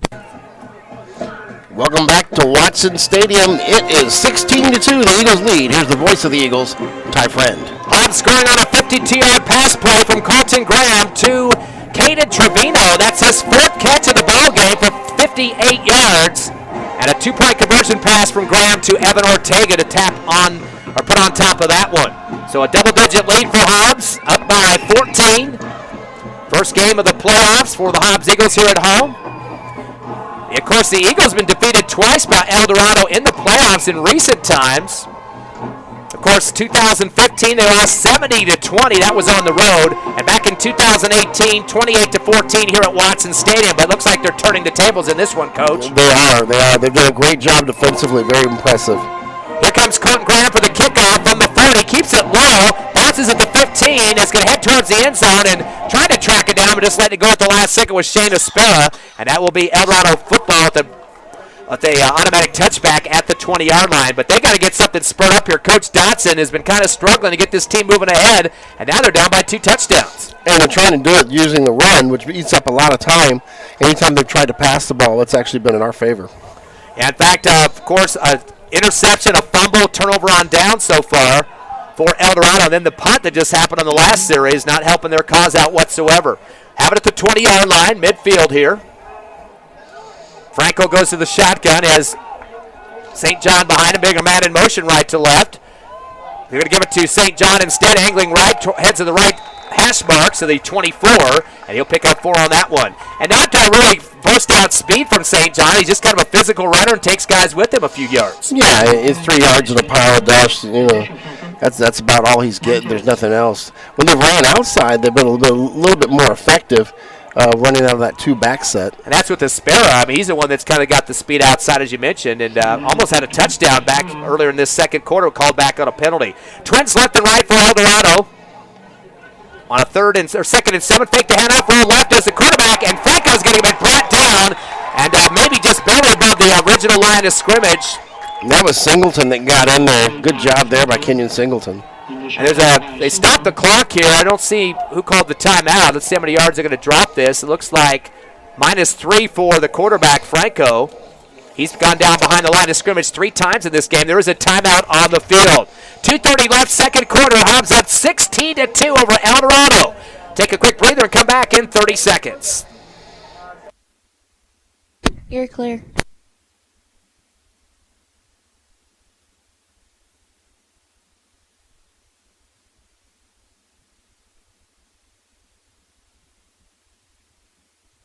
$15.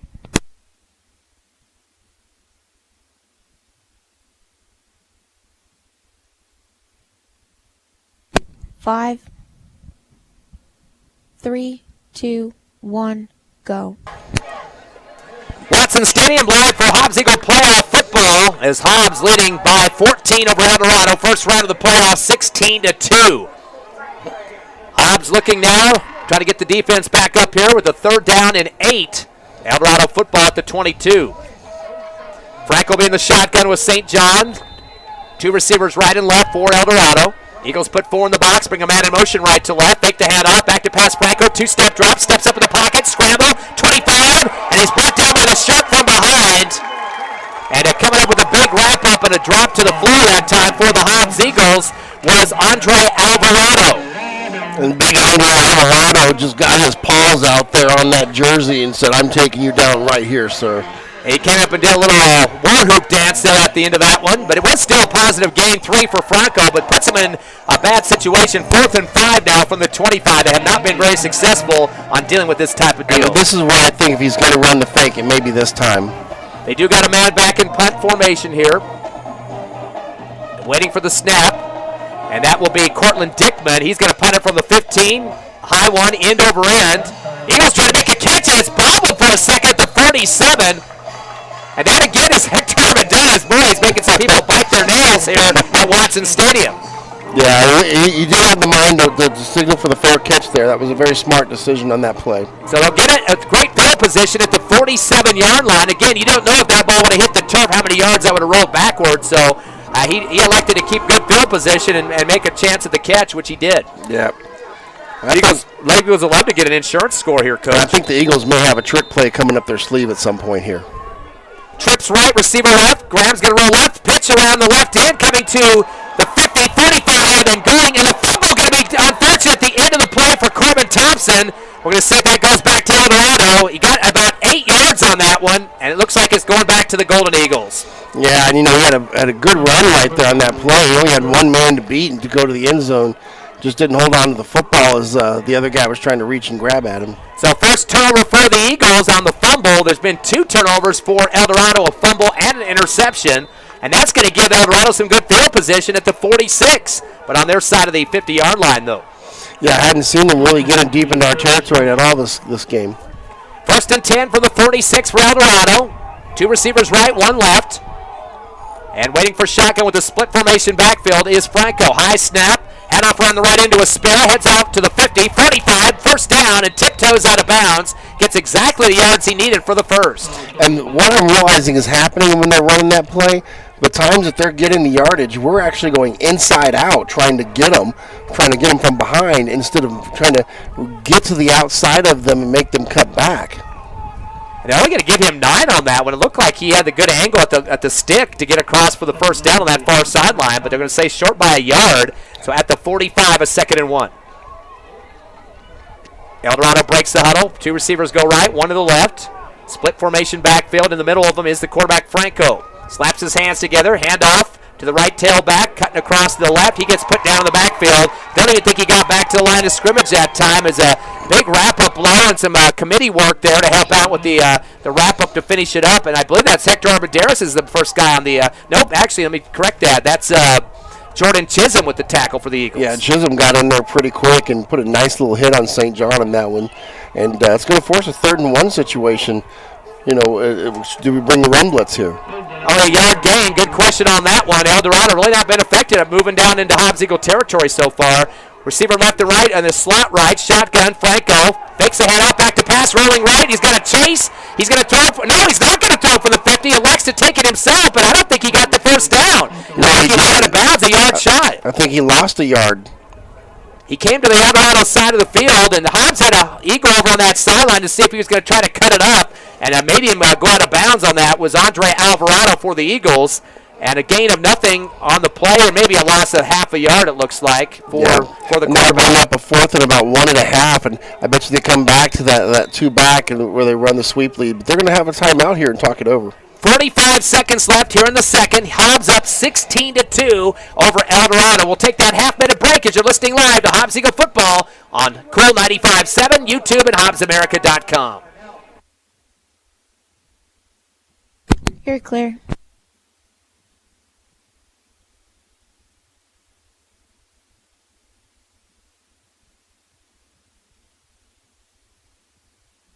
$15.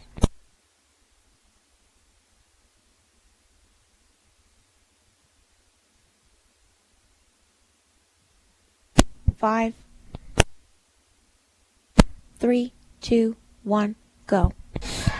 Welcome back to Watson Stadium. 16-2 the score. Your Hobbs Eagles are up on the Eldorado Eagles.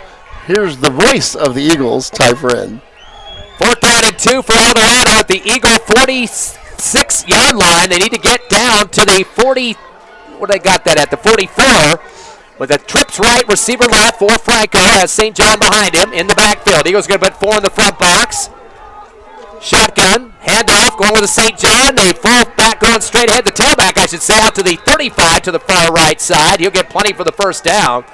And it looks like he's going to get 9 to move the chains. Let's see how quickly they got the ball set. Let's see how quickly they get the clock started. Here we go. 4 first downs, 35 seconds left, 16-2 Eagles. 1st and 10 from the 35. Back to pass on the shotgun. Franco unloads the curl out, falling to the ground on his butt, but still making the catch. And that would be about 7 yards on that snag. That's coming up with the catch for Eldorado is Jeremy Smith. And they're out of timeouts. The clock just keeps moving here. They're going to spike the ball to stop the clock. They made kind of a rule change about a year ago on those spikes out of the shotgun. If you take a spike, you have to get possession of it. Can't just throw it down. That one was underneath the center, though, and does get the clock stopped with 17 remaining. But that does burn it down for you, Coach, and make it a 3rd down and 3. You probably want to get that first down for some fresh downs, but you got to get out of bounds, too, to stop the clock. Yeah, they're kind of in a situation where it's this versus that because they either have the clock start running on them to get the first down, or else they're going to have to try to go for the end zone now. After the timeout, third down, or after the stoppage, third down and 3 now from the 27. Shotgun, Franco. He has 3 receivers left, one to the right. He's going to chuck it down the right corner of the end zone. Ball is knocked out. Looked like the receiver for Eldorado might have pushed off on the Hobbs Eagle quarterback deep. But Hector Armadillo stands his ground. The ball comes over the top at the goal line and out of play. And Armendariz had a good beat on that ball. Just as he jumped, they initiated contact and took him down. He couldn't get the interception. So Eldorado with the dismal 2 for 7 in the passing so far for just 6 yards. Clock does stop, though, at 11 seconds. But that's a fourth down and 3 now for the Golden Eagles at the Hobbs Eagle 27-yard line. And I would bet they're going to go for the end zone here. Getting a first down, they're probably not going to have time to really set up and spike the ball very well. Actually, ball's at the 28. Need to get to the 25-yard line, 3 yards. Trips left, receiver right. Franco claps his hands. 3-step drop back of the 37. Gets in the pocket, gets his shirt whipped around him and thrown to the ground. Shirt tackle, but that's all they needed on that one. He's going to lose 6 on the play. And you got to give some big credit for the big man inside was Blake Hensley for his 3rd tackle. Yeah, Hensley, a great little sack there. And just doing it by holding on and just not giving up and letting go. -6 on the play there for Eldorado, and the Eagles have 5 seconds to work with. I don't think they're going to run a play here, are they, Coach? Or they have to run one. Absolutely. Not a long play. I think they'll run a bubble screen. I think they'll try to go over the top. We have a speed advantage. Why not? It's got to be careful. Eldorado really hasn't threatened the red zone at this point, but Eldorado's not moving people back. Look, their safeties are up at the 8 off the line of scrimmage. I'd definitely go for something. yeah, I think they're expecting just a kneel down or a short play. They're going to go with the handoff regardless. Going to the right side now, cutting back up the middle. It's the 45 Blaze. He hits in the 50 and he gets dropped just before that at the 49. But that will end the first half of action. 16 yards for Baeza to finish up the first half. The Eagles holding on to a 14-point lead over Eldorado, 16-2. We'll take a 3-minute break, come back at halftime live on the Hobbs Eagle Network. You're clear.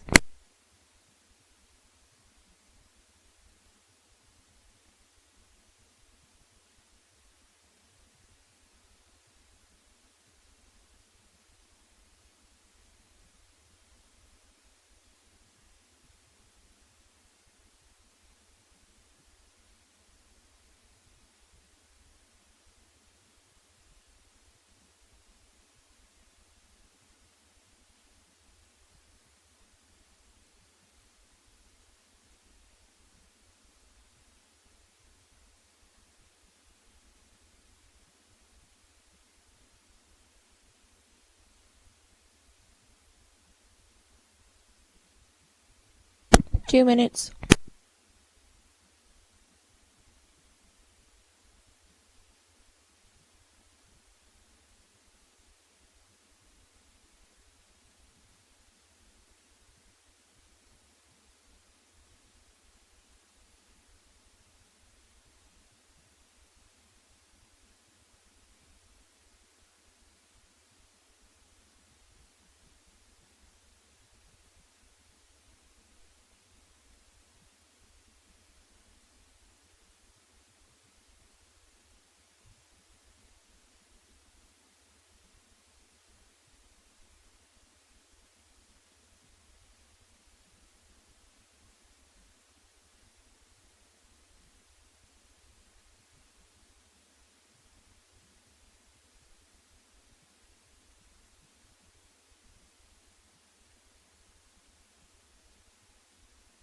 One minute. Please add a minute. Okay.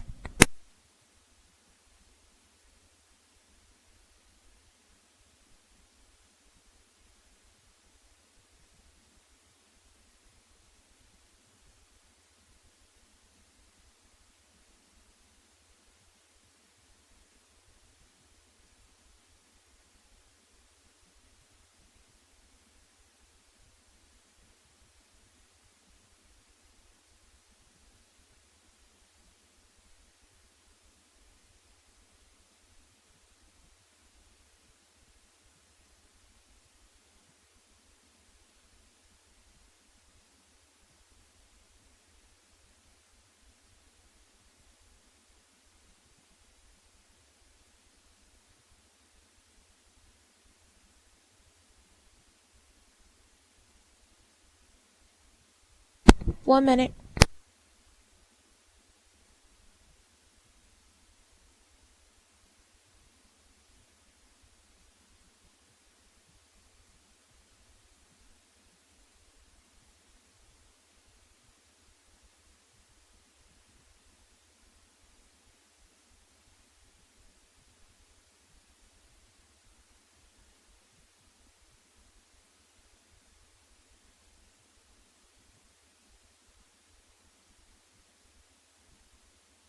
$30.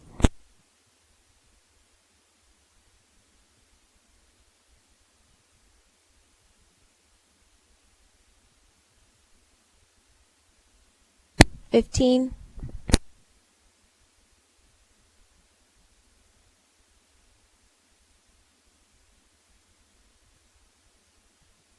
$5.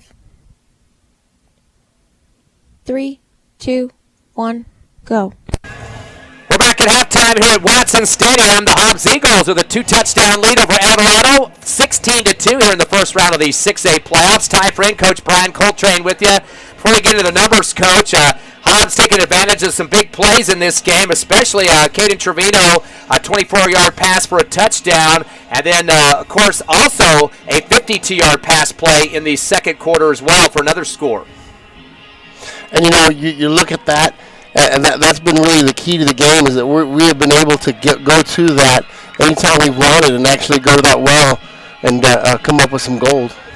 Yeah, so definitely it's a game that we thought was going to be a question of who's going to make the first big mistake out there to get a team ahead. Really hasn't happened to that point, but a lot of calls in the first quarter, got a lot of mistakes going on out there with the management kind of causing people to try to figure out how they're going to get this game back on track. Yeah, and I think that we finally just settled down, ran our offense, and things started happening for us.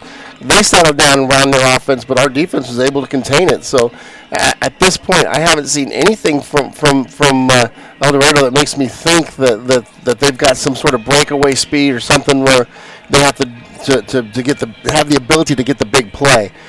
We've seen one big play from when it was called back.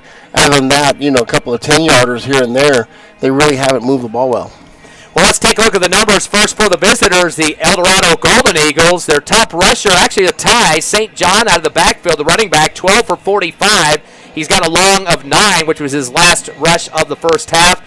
Sparrow, the guy that likes to get around the ends, he's 6 carries for 45, but he had 2 double-digit runs of 16 and 10, so they're going to be watching him on the outsides. He did break away for a touchdown call back on a hold. Yeah, and those big gains that he had, the 16 and the 10, they were the exact same play. And, once we make our adjustment and take that play away, I'm wondering what they're going to try to go to next. I hadn't seen anything that's really been that dangerous to us. Other numbers in the first half for Eldorado, not much of a passing game going on. They're 2 of 7 throwing the ball. Sparrow 1 for 5, and Wells 1 for 1. So not much going on there. 27 rushes in the first half for 88 yards, 2 passes with a complete 6 total yardage on that for a total of 94 in the first half on 29 plays that went for yardage, Coach. Again, underneath the 100 mark, what do you say about the Hobbs Eagle defense? I think they've done a fantastic bang-up job. Minus you take away those 2 little plays, that defense has held them pretty close to the line of scrimmage the entire game. Now, you mentioned we need to get more penetration. We haven't seen that a lot this season, depending on the line set up for the defense. But even the guys that are getting positive yardage are not getting breakaway stuff, maybe 2 or 3 up the middle. Yeah, and it's just a play where they're kind of falling forward. They're not really having places to go. And our defense has done a great job of holding the front. It's not the penetration that makes the big difference. It's making sure at the line of scrimmage that there's not holes to run through. And that's been the difference maker here, is that we've been holding the line. Right now, Eldorado has punted twice, intercepted once, turnover on downs once, and also fumbled away to the Eagles. So 2 technical turnovers and 1 kind of a third one on the give over on downs. They did get 4 first downs offensively in the first half and finished up with a total of 5 penalties. for 41.5 yards. On the other side of the coin for your Hobbs Eagles, so far 4 guys have rushed the football in the first half, and led by Baeza, 4 carries for 37 yards. He had a 12-yarder and a 16-yarder in the first half. And this is one of these guys, not real big and tall, but he's going to get through those little grooves that he needs to and get up for some positive big yards. Yeah, and he's been hit at the line of scrimmage just about every time. He hasn't had any free running space. He gets those yards, but it's not been huge damage to us.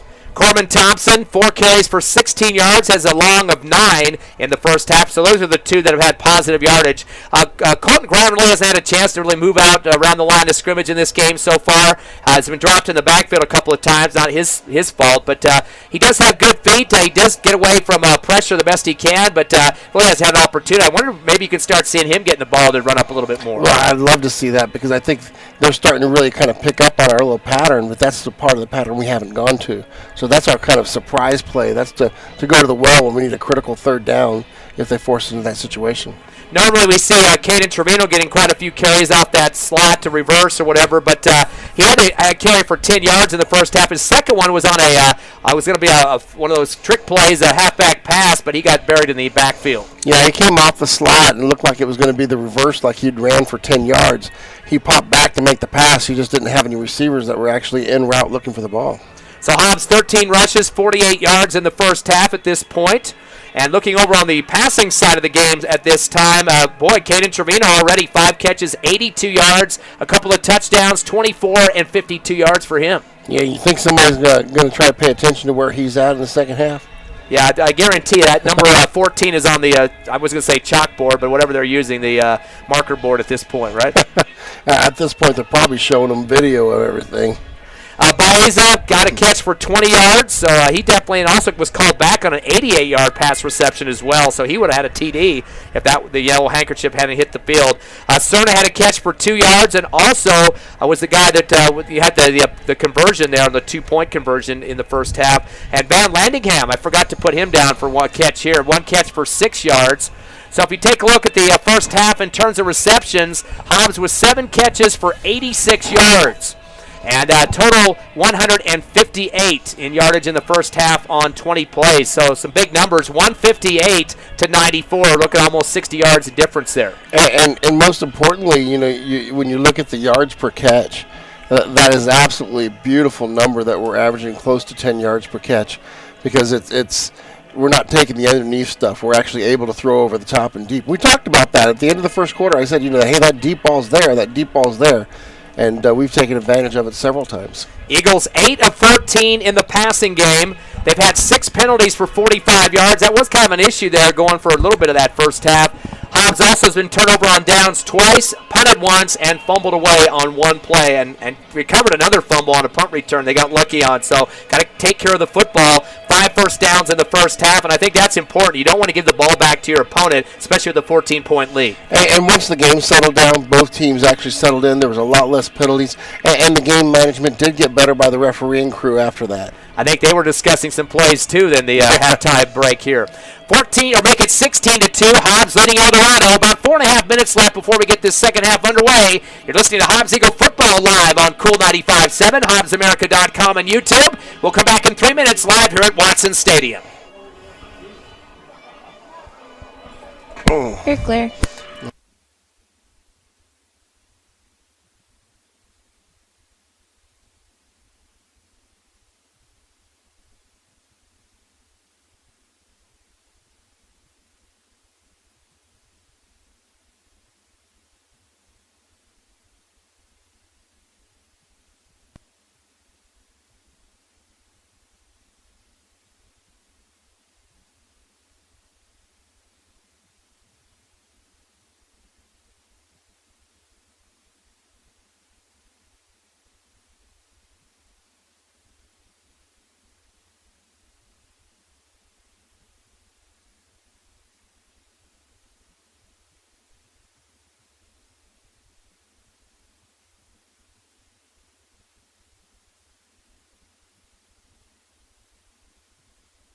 Two minutes.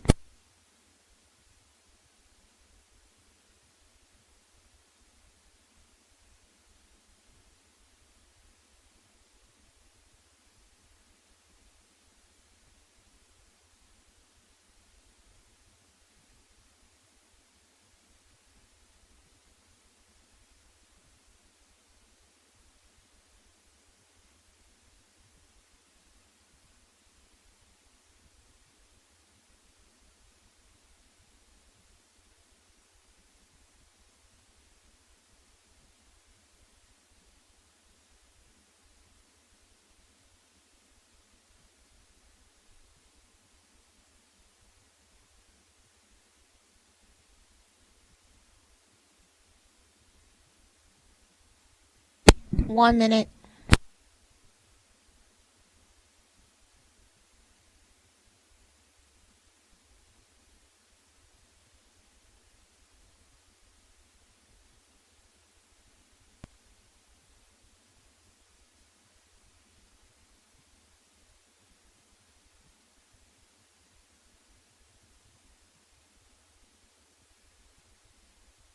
$30.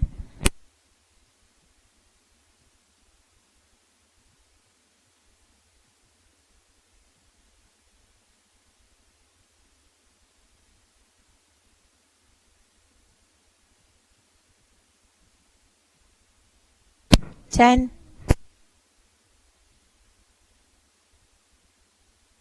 5. 3, 2, 1, go. Welcome back to Watson Stadium. About a minute and a half left here at halftime before both teams come back on the field and we get the second half underway. 16-2 your score. The Eagles, Hobbs Eagles, are up on the Eldorado Eagles, and we've seen a really good first half as far as the Eagles are concerned on the defensive side of the ball. They've moved it well, and they've absolutely been dominant in this game, with the exception of the first couple of minutes where they were just kind of finding themselves. Both teams coming back on the field, and we'll be back after 1 minute break. You're listening to Hobbs Eagles Football on YouTube.com and Cool 95.7. You're clear. 1 minute, please. Okay. Hey, Brian, can you turn the stream down? Yes, ma'am, I'll try. Thank you.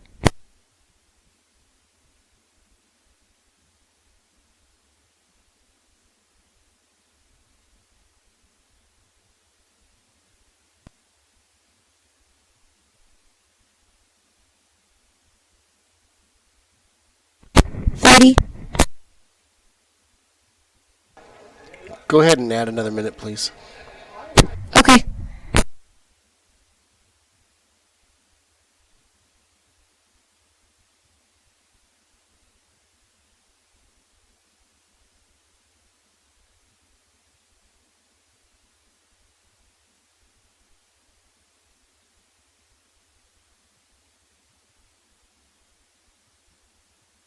One minute.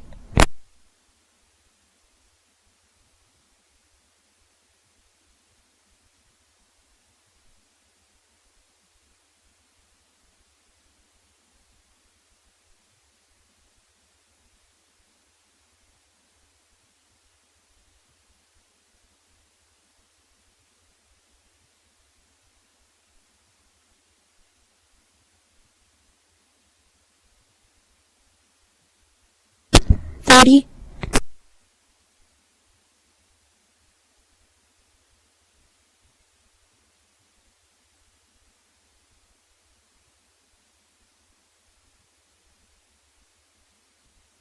$15.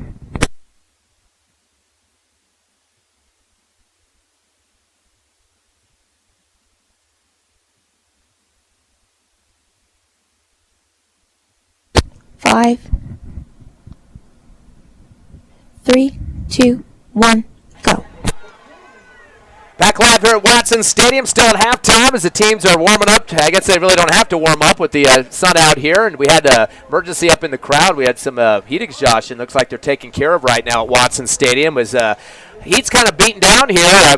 We did have some cirrus clouds up ahead for a little bit of the first quarter, but sun came out behind those as the clouds are starting to burn off just a bit, and it's really starting to heat up. And it doesn't help when you have aluminum sideline seating here, Coach. That kind of brings in the heat, doesn't it? Yeah, it does. And we're sitting here with the sun blasting us, and we can't quite get a breeze. At least in the stands, you're getting somewhat of a breeze because you're open air. And we have to open up our back door to try to get a breeze through here, and it doesn't really work all the time. Well, let's talk a little coaching stuff. Of course, you coached quite a few years, Texas, here in New Mexico as well. Take the part of Coach Dotson over there from Eldorado. Give me specifics now. How do we get back in a 14-point deficit? I think the first thing that they're talking about is probably how to stop the Eagles. I think they're thinking their offense is probably going to kick in gear. They're really able to move the ball some. They're just not consistently getting the first down. So they're probably talking a lot about how to stop the Eagles' air attack, because that's what's really bent them over a couple of times. What do you mean by in terms of how do you stop the air attack? I mean, you got some numbers to look at. Trevino, for example, with some big long stuff, and they're working on posts. I mean, you mentioned this several times. You saw the special guys, special teams guys, and the skill guys get past their defenders in that deep secondary. Yeah, but you see the secondary, even on that last play when we knew that we had to go the length of the field, they were playing 8 yards off the ball.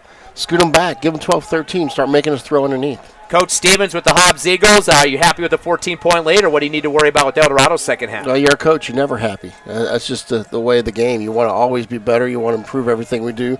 We want to limit the turnovers. We want to limit the pressure on the quarterback, because they were getting to the quarterback quite a few times in that first half.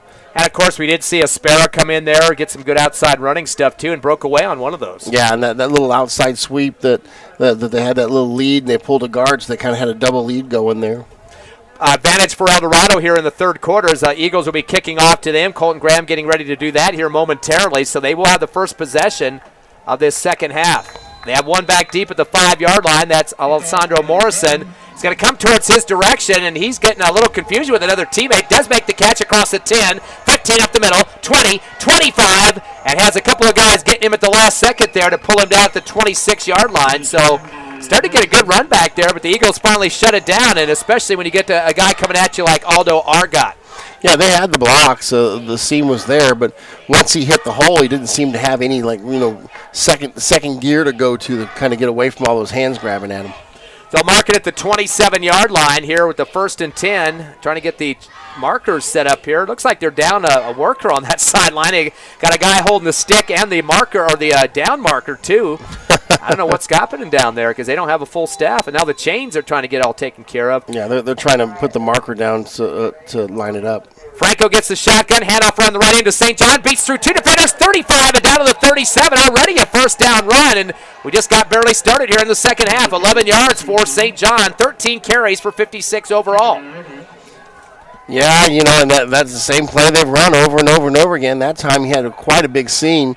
The linemen were able to get off their blocks and get into our linebacking core. Safety has to come up and make a play. 5th first down for Eldorado. Hobbs had 5 in the first half.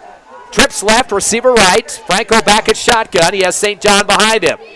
Good step. Hands it straight up the middle. The Eagles aren't going to be fooled whatsoever. Nice bear hug. Mario Lozano, one of those guys in the middle there to put him down to the turf. And also got some help from Mr. Brumley again. And Hensley, excuse me. They ran the same play twice. They come right back to the same play.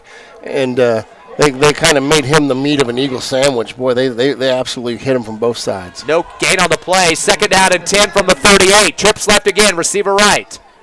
Franco gets down to crouch in the shotgun. Give it back to St. John, going left this time, going back to the wall, and they're not going to learn their lesson the first time.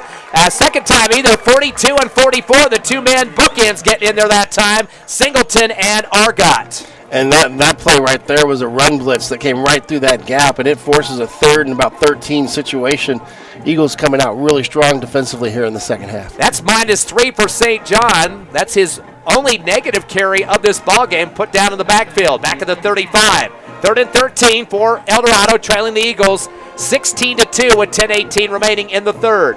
Twins left and right, 4 in the box for the Eagles. Back to pass, Franco out of the shotgun. Throws the out route, and that was to the original line of scrimmage, and it goes out of bounds, intended for the receiver on that far sideline. Not even close to what they would need for the first down. And Royal was over there in coverage, did a great job getting there. If he hadn't made the catch, Royal was going to make sure he felt something right afterwards. So incomplete, 4th and 13 now, back again at the 35-yard line. Looks like they're going to be their 3rd punt of the contest. Yeah, and at some point, we know they have a fake in their system. At some point, they may try to run it. Eagles will have one back deep, as you know, Armendariz. He bobbled his second return, but is able to recover it. So that definitely kept his pride going there. The punt's going to be from the 25-yard line by Dickman. Takes a bounce for Eldorado, picked up by the 25, Armendariz to the 30, near side. 35, 30, 45, 50, in Eldorado territory. Keeps up the sideline. He's the underdog. 40, 30. No, I got to bring it back. I dropped my voice there just a bit because I did think he stepped out, but it took a little while to mark that off. He'll be at the 48 of Eldorado. Yeah, and he stepped out of bounds. He knew it, too. He kind of slowed down as he made the cut. That was the 3rd punt for the Golden Eagles. Now the Hobbs Eagles will get it. They're going to actually give it to the 47-yard line as they lead 16-2. And pretty important that Hobbs is able to get that 2-point conversion there to get up by the 2-touchdown margin. But there's a penalty marker on this return, too. Yeah, it's something right there at the end. They're talking to Colton Graham. Let's see what it means. So we're going to wait and see. Official taking some time here. They got a holding penalty against the Eagles. I don't know why he was. I guess Graham was just trying to clarify the call. So a 10-yard penalty will be marked off. And for Hobbs, that will be their 7th penalty for 55 yards in this game. And that's a spot foul, right? Right, where it happened, right. So here we are. We're spot fouling it from where he finished the play. So the holding penalty happened as he ran out of bounds. Good point. Yeah, that's true. You're right, because they're both. It's marked as a 43. That's kind of a strange call to me too. Yep. So that will get the chains reset here. Hobbs, though, with the football. That backs him up behind the 50 as well on their side of the field. And here they are having discussions again. Yep, Whitecap talking to Coach Stevens. Probably trying to find out, where he's going to have dinner tonight. Maybe getting some suggestions. The official has his arms crossed with both Coach and Whitecap. I don't think they've made any Christmas card arrangements at this point, but it will be Hobbs football regardless. Coach Stevens, I think he's doing exactly what you're saying, Coach. He's pointing where the actual foul happened, is wondering why it's moved back this far. Yeah. Well, that's the thing. If the foul happened as he's running out of bounds, it's kind of a strange holding call to have a holding call at the end of the play as he's going out of bounds. Coach let him go, but he did put his arms up in the air like, I guess I can't stall this any longer, but don't agree with you on that one. It is backed up to the 43-yard line. Eagles taking their wristbands for the call here. We got 9:56 left, third quarter. Eagles up by 14, 16-2. Double slot, Trevino in motion, right to left, fake the head off to him. Give it to around the right side to Baeza, who gets slid across the turf. Gets face forward that time, but slip and slide was in front of him, it looked like. Yeah, he only got 2 yards on that play, but, there was a seam there, but they missed one block, and had they held that one last block, he might have had a big run. Baeza now with 5 carries for 39 yards, second down and 8 from the 44. Twins left and right. Shotgun now for Graham. He's got Baeza, hard snap count, and he's going to pull out of it. There was a man across the line on the defense. Referee took a long time to throw the flag as they're pointing towards the Golden Eagles. That will be a offside penalty in the neutral zone left of the line. We sure like a free 5 right there. That was nice. That will be the 6th penalty for Eldorado. And that'll give them a little bit more space to work with. The Eagles only needing now about, looks like 5 yards for the first. Make it 4. They're at the 49. Twins left and right again. Shotgun for Graham. 3-step drop back to the 40 on the right hash. Got pressure. He's going to get away from it to the 50, to the near side of the run, to the 47, and is spun around and thrown out of bounds. Late. There's the flag from the side official. Took a second, though, to make that go, but that's going to be a tack on to 15. Why in the heck would you throw somebody down that far after a play? That's a bad decision by Eldorado. Yeah, he probably didn't know where you were. Sometimes you get spun around, and you're not looking at your feet to see, but you're on that big white section over there, and that just happens to people. The late hits that are on the sidelines where you're up and you're not actually engaged with somebody, that's completely different. But that time, he probably just didn't know where he was. So Colton Graham gets 8 on the carry. That's the 6th first down. Tack on the 15. And the Eagles will continue to march into Eldorado territory. Now we're having a discussion on where they're going to mark the football again. This has been pretty much a situation through much of this game at this point. And they're arguing. You see the referees are kind of getting heated with each other. He's threw his arms open. Whitecap and the sideline official on the near side here arguing with each other. Oh, now we got some confusion about where the ball's supposed to be marked. Whoa. And I think they have it marked correctly. They had it marked correctly, but the line judge threw the flag and it ended up like 3 or 4 yards in front of where he actually went out of bounds. Did you just see the line judge? He just threw his arms up. Yeah, that's the second time. That's the second time he did that in like 30 seconds. Why are you questioning me? Oh, boy. I don't want to see that locker room in the referee's locker room after the ball game. I'm sure you've been in a few of those. Yeah. 7th first down for the Eagles. Shotgun for Graham at the 28.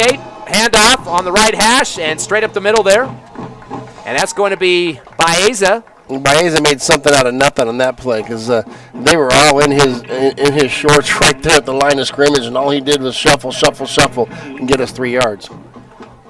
It possibly could have been somebody else that time. I think it might have been Ethan Van Landingham. Yeah, it was him. He's the one that stepped in on that one for 3 yards. So good job. Reverse the numbers, 21-12 on that one. Head off to Baeza up the middle this time. 25 trying to spin and is thrown down at the 21. So 5 more for Baeza as he has his 6th carry for 44 yards. And very importantly, at this point in the game, we're already starting to grind the clock down. Coach, and this season we've only had one game where we've had anybody with 100 yards or more. Is that a bad situation, or is that just spreading the wealth? I think they're spreading the wealth. I mean, we've had, well over 100 yards rushing. We're just making sure everybody gets a chance at it. 3rd down and 3 from the 21. Graham back to pass. Throws the curl route. High catch at the 15. Boy, what beautiful hand control on the football that time for Trevino. And he had to adjust because it was tipped at the line of scrimmage, so the deflection of the ball changed the trajectory, and Trevino was able to make a play on that. Wow. Graham now is 9 of 15 in the passing game. 6 catches for 88 yards for Trevino and the 8th first down. Boy, I love Trevino when he gets up in the air, gets those fingertips extended, and makes those catches. Of course, he is 5'11", so not the tallest guy out there, but he makes up with that with the jumping ability. And he certainly does things with athleticism. Have it from the 14 now. 1st and 10 for the Eagles. Trips left. Stack receivers, 2 on the right in motion as Trevino gets the handoff right to left around the end. 15, stretch it out to the Eldorado sideline to the 12, and he'll pick up a few more. A lot of lateral running that time, but does get positive on it. Yeah, and it was a jet sweep, but he had to really bounce it way outside. They had the complete run blitz on because anytime that we go empty set like that, they bring all the linebackers up. The linebackers are not responsible for pass routes. They're just coming on the blitz. Do have an official timeout as Eldorado has an injury on that far left sideline. It looks like one of the linemen. Now they're going to let him back in the ball game. He needs to come out. Yep, he's got to be sent back out there. He rushed. He was sitting on the sideline and ran back out on the field. That was Shane Aspera. They don't want to have him hurt. That's that running back that gets outside for the offense. Yeah, he's sitting down over there, too. He's either cramping up or he's hurting. Nobody's helping him, though. That's kind of surprising. Now, there's finally somebody over there to help him out. Of course, he plays both sides, offense and defense as well. 2nd down and 2 now for the Eagles. It'll be at the 13-yard line. Trips right, receiver left, shotgun to Graham, back at the 20. Couple steps, he's going to throw down the middle, seam route to the back of the end zone. Is this touchdown number 3 for Trevino? Yes, it is. That's going to be a 13-yard reception for Caden Trevino, just waiting for it at the back of the end zone. And that play has been there all game long, and we just keep going right back to the well, putting it in the end zone, and that'll give a 3-score lead here for the Eagles. 24, 52, and 14 on receptions for Trevino on those 3 TDs. So we're talking just adding those together. That is 90 yards on 3 touchdowns for him. Great job today. They are really, really clicking on all cylinders. Give credit to Colton Graham as well with the passing of that one. Referee late to get behind the field goal post here. Kick is up, and the kick is inside the right upright for the point. 7, that was Baeza, though, on the kick. 7:10 remaining in the 3rd. Eagles extend their lead to 21, 23-2 here at Watson Stadium. Are they going to punch their ticket to Cleveland next week? We'll wait and see as we come back live on the Hobbs Eagle Network. You're clear. How long did you say you needed? 30.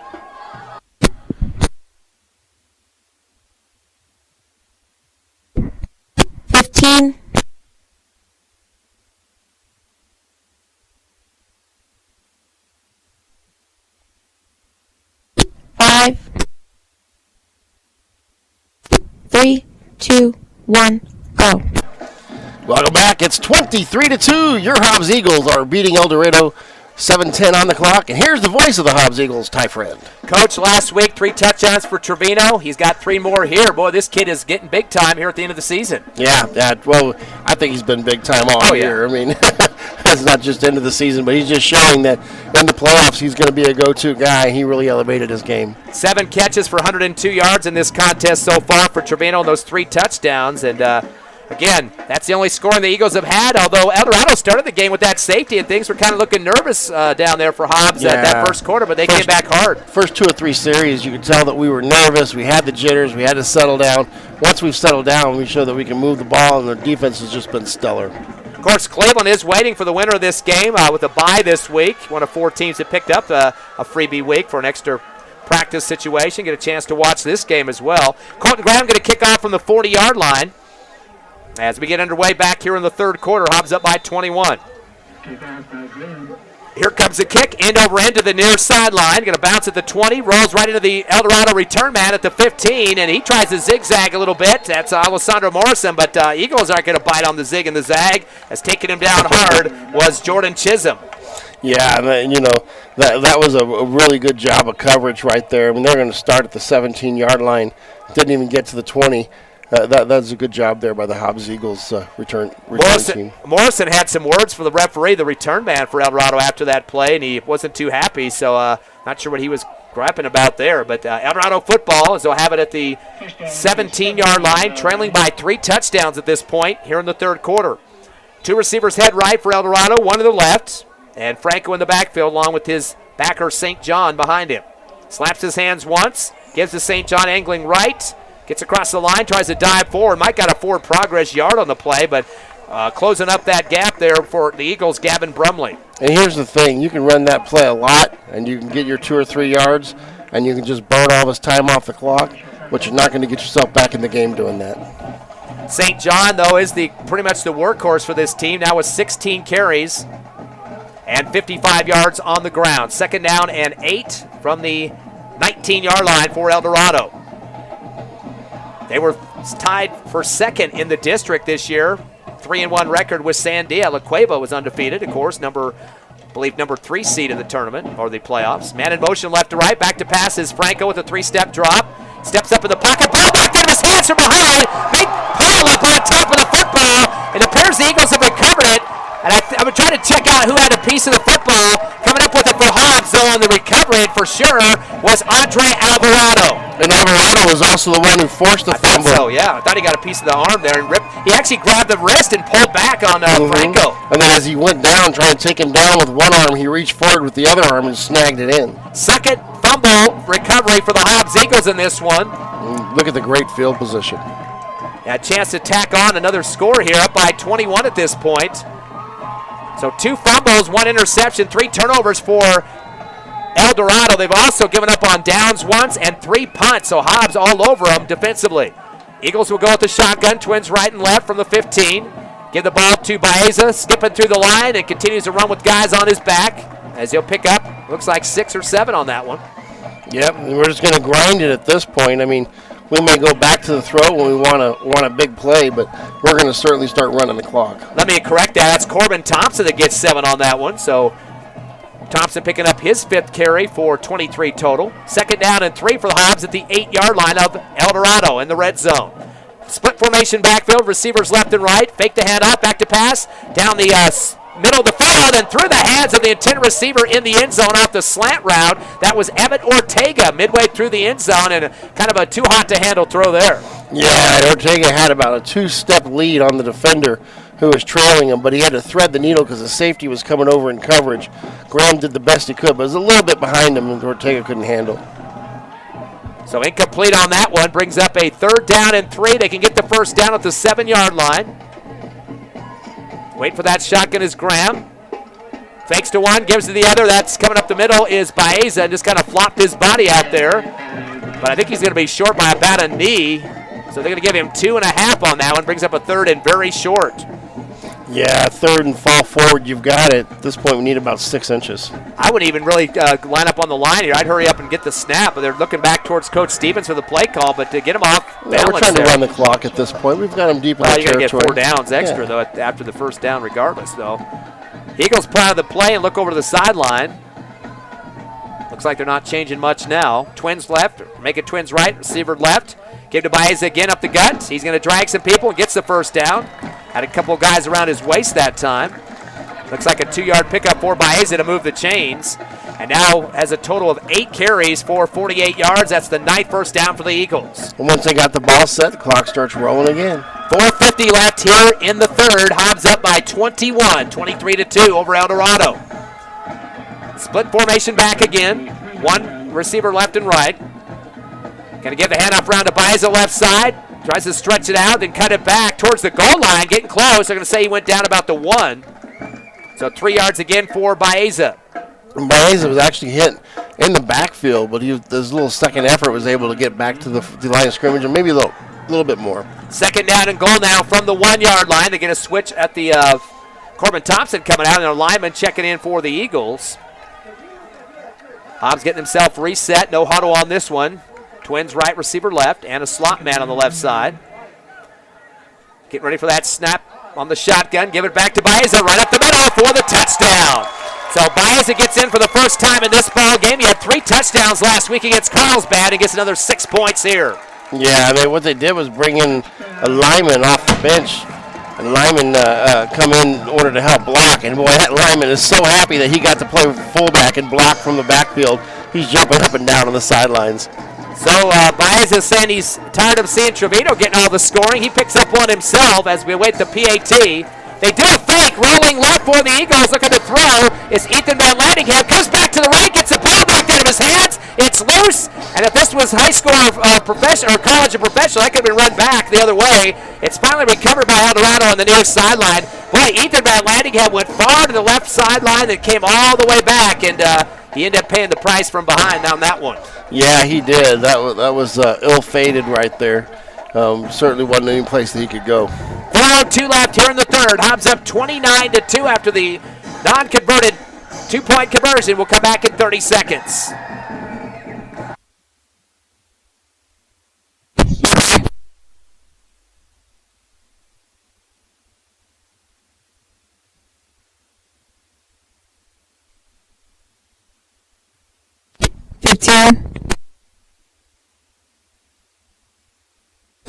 Ten. 5, 3, 2, 1, go. Welcome back. 4:02 on the clock. 29-2. Hobbs is beating Eldorado. Here's the voice of the Eagles, Ty Friend. Hobbs Eagles scoring in this game. Second quarter, Trevino a 24-yard pass from Graham. Trevino a 52-yard pass from Graham. Third quarter, Trevino a 14-yard pass from Graham. And finally, it's Baeza with a 1-yard run as it makes as 29-2. Get ready for the kickoff for Graham. Still here in the third quarter with 4:02 remaining. Eagles up big over another Eagle mascot, the Golden Eagles. Ball hits at the 10-yard line, left side, picked up and scooped. Ball bobbled for just a second. Return man is Smith. Heads up to the middle and is dropped at the 10-yard line, a 5-yard return. He got crunched hard by the Eagles. Yeah, Singleton did a great job at that gunner position. He got all the way up there and made the return man have to try to get flat and get outside, and then Singleton just ran him down. Actually, that was Alessandro Morrison, the return guy for Eldorado. So we'll be Eldorado football at the 11-yard line. And they've got a lot of ground to cover. 89 yards to score. They are trailing with only 2 points on the board, 29-2. Of course, their only score coming off a safety back in the first quarter early. They're going to have to do something different other than handing it to St. John. That's just not worked. Twins left and right now for Franco as he's back with St. John in the backfield, waiting for the shotgun. 3-step drop, back of the 7. Throws a curl route and off the hands of the receiver. He's coming back, had his hands out there, and he felt 2 guys crunching on him Oreo style there. And he was not able to come up with the catch. That pass was intended for Eldorado's receiver, Josiah Mitchell. Mitchell got up kind of holding his head. I'm not sure if the referee saw that. He's kind of holding his head. He may have taken a little bit of a hit there and probably needs to be checked. Tell you, he was worried about Montez. Isaiah Montez right in the area that time, and also helping out too for the Eagles was Jayani Royal. Second down and 10 now from the 11. Shotgun, handoff, going from left to right, getting a piece of it for the first time in the game, but drugged down from behind for the Eldorado squad was Mark Pacheco. And there was Alvarado again grabbing him with 2 paws from behind and just taking him down. Yeah, how often do you reach like that and you don't get the running backs because they have pretty good breakaway speed? Our linemen are just running these guys down from behind. And I don't know why they gave him forward progress to the line of scrimmage. It looked like he was dropped behind. I thought they almost were going to call a shirt tackle there from the neck down, but they ended up saying he moved down the back instead of pulling him down from the neck. About the out route on the far pass to the 21. A catch is made high in the air, down to about the 21-yard line. That should be enough for the first down. A 12-yard reception. As coming up with the guy that missed the original pass, Josiah Mitchell comes up with it this time. And they gave him a forward movement all the way to the 25. So that's about 13 on the play. That will be the 6th first down for Eldorado. They are 3 of 10 in the passing game for 19 yards. 6 of those in the first half. At the 25, shotgun, Franco. Trends left and right. Another curl route. They're going to go back to the same guy as they connect again to Mitchell. This is a lot shorter than what he had a few seconds ago, but he will get, looks like 6 Yeah, 6 yards for Mitchell. Yeah, we backed our zone off quite a bit. We're just trying to prevent the big play at this point and make them throw everything underneath and burn the clock. 2nd down and 4 now for Eldorado at their own 31. Shotgun again. Going to go up the middle this time with the handout. Breaking a tackle to 30. Angle left to the 35 near the Hobbs Eagles sideline. And that'll be another 9-yard pickup for Eldorado, starting to move the football now. As that was Pacheco on his second carry in the third quarter. Where's this kid been up until this point? Well, he's probably the reserve running back, and you're probably not somebody that give the ball too much. Mark Pacheco, a junior running back for Eldorado, 5'10", 155. So 1st down, that's the 7th for the Golden Eagles at their own 39. But they do trail big, 29-2 with 2:06 left third quarter. Twins right and left, bring them out in motion to the right side, Lucero. Back to pass is Franco, fires in the middle on the post route, knocked off ahead of a Hobbs Eagle defender going from right to left. And great opportunity for an INT to swat it at the ball. Jordan Chisholm, he's had an active afternoon. He did, and boy, that was close to being another pick. And that time he had a pretty good head of steam on him heading to the outside. There wasn't anything but green grass on the other side of the field over there. Damian Lucero was the intended receiver, but more closely to Chisholm, who just took a meat paw and slapped it down. And that'll bring up a 2nd down and 10 for the 39, still in Eldorado territory. 4 on the front line for the Hobbs Eagle D. Delay handoff up the middle, kind of sliding down for the gain is St. John. I don't know why he went down so quickly. It looked like a quarterback just escaping a helmet-to-helmet blow there, but does get up for about 4, but not really a very momentous type run. And it looked like he got tripped up. I'm not sure if he tripped over his one of his own lineman's feet or something, but it looked like something tripped him up as he came through. 58 yards on the ground for St. John in this one, 17 total carries for him. 3rd down and 7 now from the 42. 3 receivers right, 1 left on the short side here on the left. Shotgun. Franco, 3-step drop, back of the 33. He's going to throw the out route wide open at the 45, far sideline. Caught and right across the 50. Should be enough for the 1st down, about 8 on the forward progress. And coming up with the catch for Eldorado was Elias Franco. They switched quarterbacks there. That was Olivas, the sophomore, connecting to the starting quarterback Franco coming out of the receiver position. They've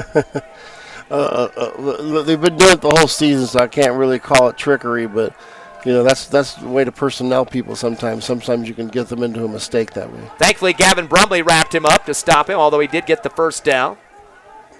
From the 48, going for another out route, and boy, getting shot right in the face with a big forearm, but a catch made on the far sideline, coming down with it for Eldorado, starting to open up the passing game a little bit here. Jesse Wells. They threw that one so underneath that they didn't really get any yardage. If they did, they may have gotten about a half a yard.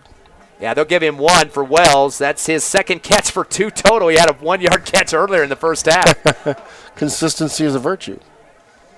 Time called here for some reason. Looks like somebody lost their helmet. They're going to have to make him exit for Eldorado. Nicholas Ortiz. He is the guard, one of the guards for the Golden Eagle offense. So 2nd down and 9 now at the 50-yard line for Eldorado, but they have not much time left in this third quarter. 47 seconds, down by 27. Trips left, receiver right, back to pass Franco on the 4-step. Heaves it over the left side and making the catch and just waiting for him to catch it on the out route in front of the Hobbs Eagle bench. And a reception made by that number 85 again. Boy, Jayoni Royal doing a great. Actually, no, that's coming out of the safety. That was Chisholm that came up. Great job, though, of just waiting for him to catch it and then plowing him down. Reception good, though, for Eldorado. That's Josiah Mitchell, as he'll get 1 yard on that one. Timeout on the field. Looks like Eldorado wants to talk things over. Yep, 26 seconds. Kind of surprised they're burning a timeout here, but 3rd down and 8 they'll be facing. We'll take a 30-second break. Your Eagles up 29-2 over Eldorado. Come back with us on the Hobbs Eagle Network. Yeah, Claire.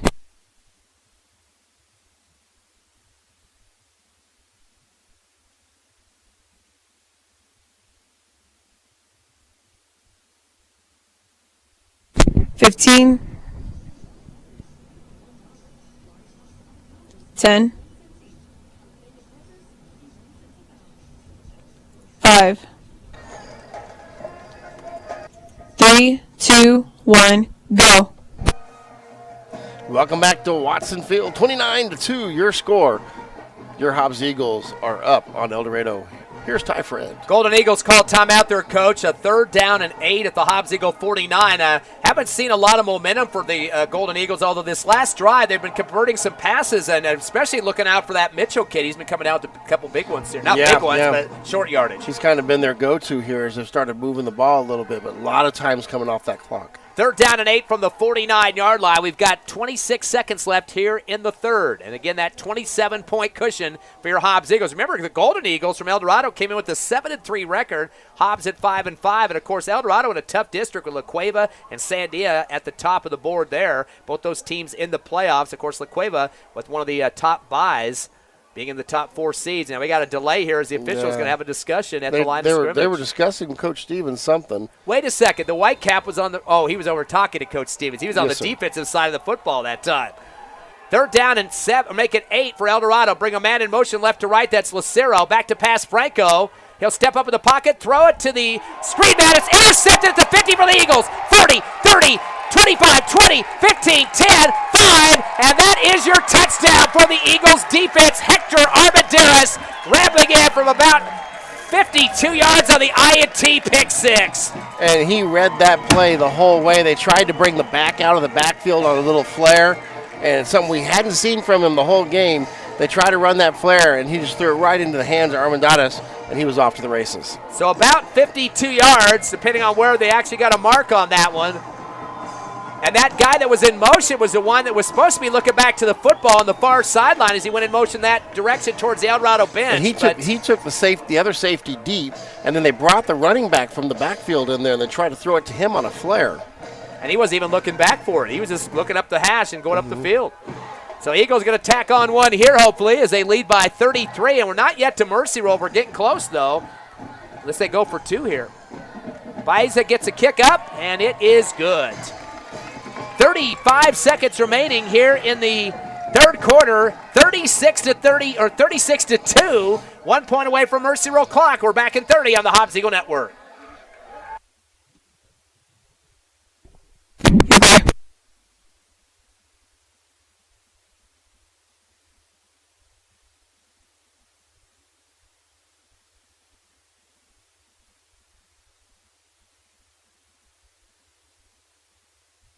Ten.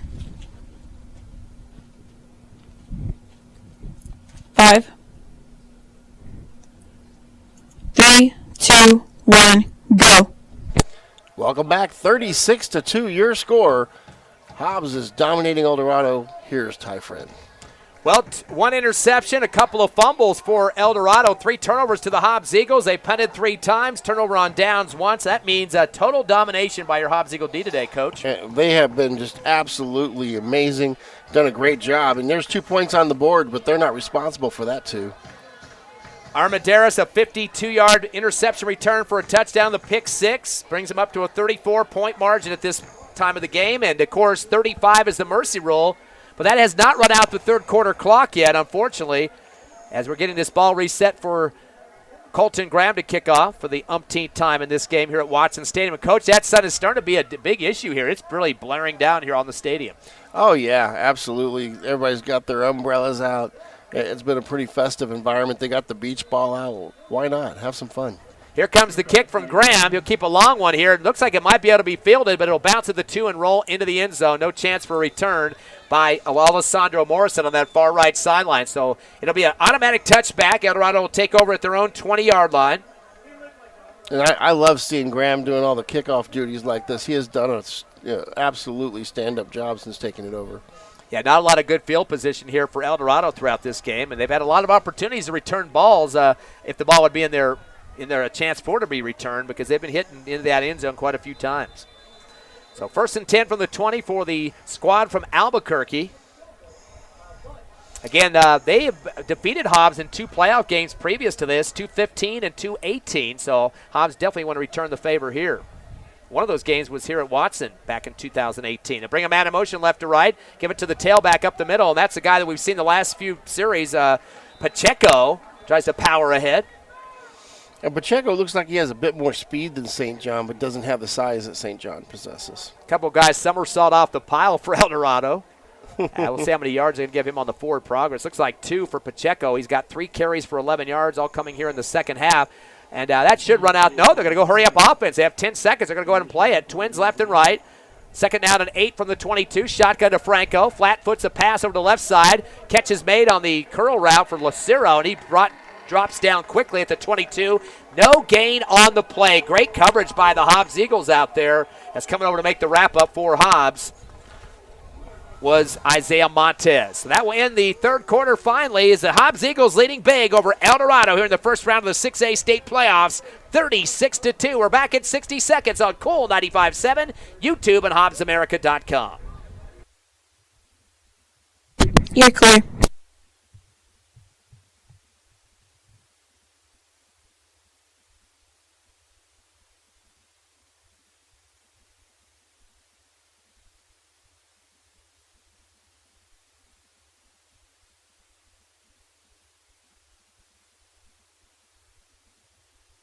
Thirty.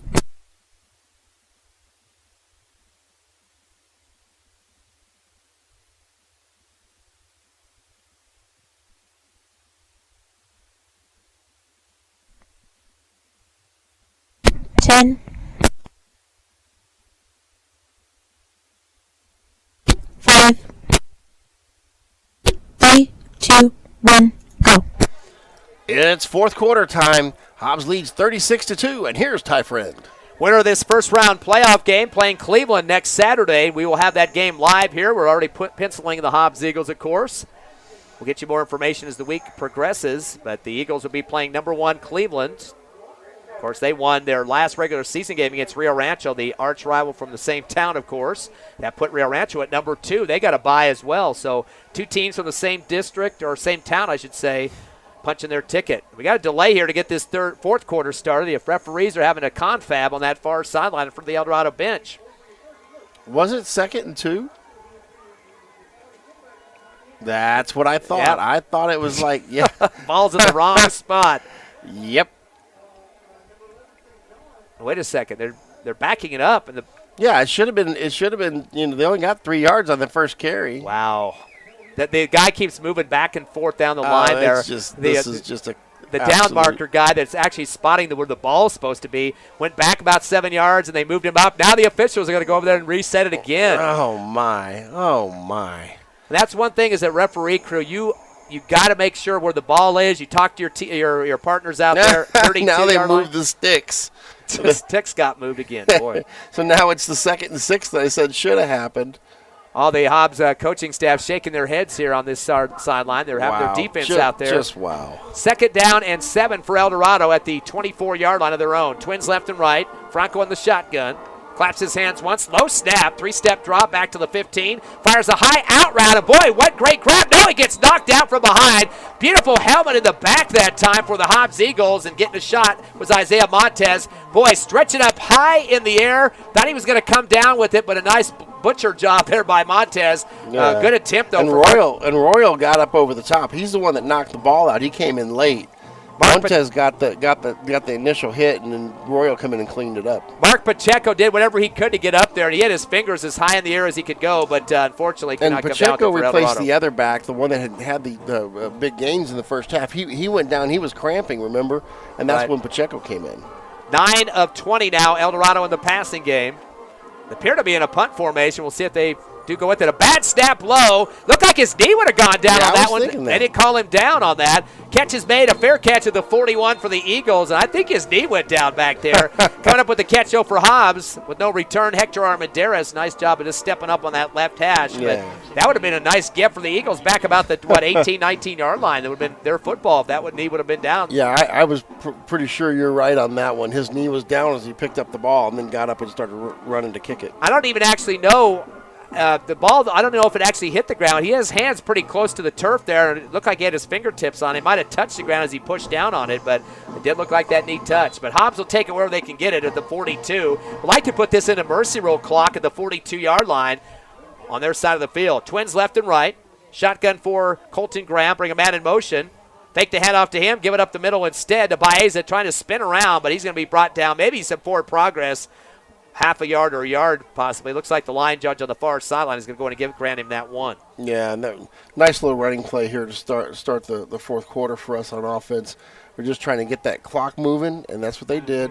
So now that they've got it moving, let's see what we do to keep it in the field. 53 yards rushing for Baeza in this game, and has 11 carries at this point. He's the leading rusher so far for Hobbs. Also had the touchdown in their last drive, the 1-yarder before the Armendaris INT pick 6. 2nd down and 9 now from the 43, man in motion. Back to pass. Off the shotgun, going to fade right on the near sideline over the shoulder, and the defender runs right into him face to face and knocks him to the ground. Intended receiver for Hobbs was Evan Ortega about the 25, and the defender was right in his face. And you could face guard like that. A couple years ago it was illegal, but he did do that. Was not looking back for the football, but then he just kind of chested him right at the last second. Oh, yeah. Basically ran over him because Ortega stopped, and he couldn't stop himself in time. So that will move the chains for the Eagles. Their 10th first down. But a couple of years ago, you could do that or not do that. You'd be penalized for doing that. But if he wouldn't have made contact, you would have been okay. Yep. 15 yards and a pile of flags. So that'll move it up from the line of scrimmage. It would have been the 42, so they'll make it the 50. I was going to say 57. Let me go up. It should be about the 43-yard line is where it's going to be moved forward to. Yes. I didn't think, is there a 57-yard line in football? Let's see. What, Canadian football, maybe? Well, they got some big end zones in that Canadian football league, too. They do. So a little bit off here. Looks like the 42-yard line. And it'll be a first for the Eagles now in Eldorado territory. And, Coach, you think this team wants to get it to mercy rule here with this 34-point They want to lead? get off the field without injuries. I think at this point, mercy rule and get out of here as quick as you can. Or heat exhaustion, too, with the big sun beating down on us today. Defender on the left end jumps way offside for Eldorado, and that was Jake Deich, the guard. He plays guard on offense, but defensive end on that play. And that'll be a 5-yard penalty. So Eldorado's starting to shoot themselves in the foot. That's going to be their 4th penalty here in the second half for 40 yards. And just like that, we're across midfield again and starting to push down to threaten. I love to see it come back to that deep pass play right now. Get those points up and get it going. Get that clock moving for us on mercy rule. Of course, Trevino's already got some touchdowns on some pass receptions in this game. Shotgun, low one for Colton Graham. He's going to throw the out route, waiting for it. Nice fingertips out there to pull that one in for the Eagles. And coming up with it was Ethan Van Landingham. We'll see where they're going to mark him out on this. Looks like he's getting about 5. That'll make it a second, like short one, maybe second. Go ahead and give 6 to Van Landingham on that. So Van Landingham gets his second catch, total of 12 yards. And 2nd down and 1 now from the 33-yard line. They need to get to the 32 for the first down. 2nd down situation here. Twins left and right. Bring a man in motion. Van Landingham, no handoff to him. Back to the left side. A ball knocked up in the air and intercepted off the deflection for the lineman that got up and batted at it. And diving for the INT for Eldorado off the ricochet, Jake Deich. We just mentioned him on the offside penalty seconds ago, but he makes up for Eldorado, although they do trail by 34. And that is just one of them freak plays. You're trying to throw the inside screen. Somebody bats it up. It looked like a volleyball set, if anything, and all of a sudden it right into the hands of the defensive lineman. So that'll give it back to Eldorado at the 46-yard line, just when we're getting ready for a mercy roll. Still a 34-point lead for the Eagles, 36-2 with 10:54 left, 4th quarter. They'll bring 2 receivers left and one to the right side for the Golden Eagles from Albuquerque. Also another receiver coming over now to make it Twins on both sides. Franco back at the 40, brings a man in motion right to left. Handoff outside of Pacheco left to the 45, stringing it out to the left hash. And he'll get about 3 or make it 2, depending on where that knee went down. What I love, the term that you use in describing it, stringing it out. That's exactly what we did. We played outside in. We made him just have to keep going outside. Everybody rallied, made the play. I'm going to copyright that. You can't use that the rest of the game now, stringing it out. Okay. I've never heard that ever used by a football commentator before, have you? It's not fresh and new. It's a rehash terminology there. Twins left and right, 2nd and 8, shotgun back to Franco at the 40. He's going to spot it over to the right side on the out, coming back to get a nice return to come get the football was Franco, but he's run out of bounds quickly. He will get the first down, though, and it'll be about 9 yards. And gets out of bounds, which stops the clock. Should mention Franco is the starting quarterback, so I should switch that up. It was Olivas connecting to Franco. He will come in a few times at wide receiver. So that's his second catch, 16 yards for him. Will be a first down for Eldorado. They're 9th of the ball game. They'll get in Hobbs territory at the 42, and more importantly, stopping the clock as he got out of bounds. 1st and 10 for the Eagle, 42 on the right hash. Eldorado football, Twins left and right. Franco in the backfield now. Returns back to the QB position. St. John behind him, fakes the handoff to him. 3-step drop, rolling right. No, actually, that's Olivas still at the quarterback position. Throws the out route high over the head, intended for Israel Flores on this near sideline. And going up high with him for the Eagles, 2 defenders. That was Marcus Palma, and also helping out there on the near side, Isaiah Montez. I'm glad to see that the line judge on the near side's okay. He got plowed at the end of the play and knocked down. Brings up a 2nd down and 10 for Eldorado. Again, we'll be on live next week in Rio Rancho, New Mexico, as Cleveland will host the winner of this game, and already punching the ticket for the Hobbs Eagles here. We know an Eagles team will be there regardless. Both teams are the same mascot. Trips left, receiver right. Franco slapping his hands. Or actually, that's, I believe, the same quarterback, Olivas. Hands it up the gut, and nothing doing there. The Eagles swamp in. Ball might have come out late on that one. Yeah, Eagles are signaling it's theirs. Referee has his hand in the air. And it looked like the Eagle that came up with it and is starting to run a little bit, but they're going to call him dead, was Andre Alvarado. And they're trying to determine whether it's the Eagles football. He has to ask the line judge, hey, wait a second, was that a fumble? Handoff was given. Yes, it was. Handoff was given to Aiden St. John. He fumbles, so that will be a gain of nothing and a fumble back to the Eagles. Maybe we can get a mercy rule now. Yeah, there you go. Nice job with the defense getting another turnover and just absolutely stifling this Eldorado offense. 3rd fumble of the game, coach, an interception for 4 turnovers. That is the major difference, although Hobbs has given up 2 turnovers, an INT, and a fumble, but scoreboard indicates differently, 36-2. Yeah, you're not getting very many first downs on the visitor team side of the ball right now. 1st and 10 for the Eagles at their own 44, leading by 34. Handoff to Thompson, and he's just going to plow ahead to the 45 and moving some people with him. The surge pile able to get him back a little bit, but forward progress should give him at least 2 on that one. So that will be for Thompson, his 6th carry for 25 yards. So over 4 yards a pop for him. 2nd down and 8 now for the Eagles at the 46-yard line. And, Coach, in terms of defense, we really been piling on this Eldorado team throughout this one. Oh, yeah, absolutely. And not only that, we're making it sting. Eldorado has not been able to move the ball, but we're just adding insult to injury with the turnovers on top of that. 2nd down and 8 now from the 46 of the Eagles. Twins right, receiver left. Give the handoff around the left end, and a big bear hug and a slap down on Baeza as he gets maybe back to the 45-yard line. We'll lose a yard on the play. And he got completely wrapped up and thrown down hard on that one. And we've already got under the 9-minute mark as time keeps moving. Eagles are more than happy to let that clock run, up by 34 points. It's 36-2. 3rd down and 9 now from their own 45. Pair of receivers both right and left. Colton Graham waiting for the shotgun. Hard snap count, pulls out of it, looks to the sideline. Coach Stevens going to make up a decision here to change that play or not. Everybody's kind of squished up now for the defense. Back to pass, comeback route, catch made on the near sideline, heading up the near side of the 45. At the reception, Evan Ortega. He's going to get another 2 yards for the Eagles. That'll force a 4th down situation. Do we punt here? Probably will. Even with a 34-point lead, I think you want to not give them some good field position here. Ortega with his first catch for 2 yards in the game. So already the Eagles have had 5 receivers with receptions in the contest. Of course, 7 for Turbino. And 102 yards total for him.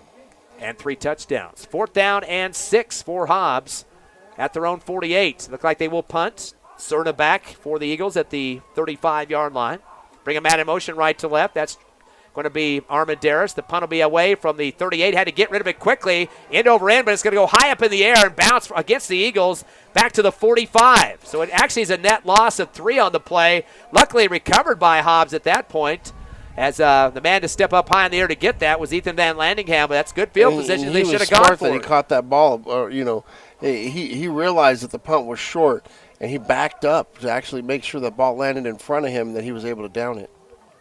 And since that was behind the line of scrimmage, I think that would have been a live ball. Hobbs could have still picked it up and gone with it. I'm not sure about that. Was that behind the line, or? Yeah, well, he lost 3 yards. Well, I think it actually crossed the line and came back, so that would not have been one Eagles could have gone with.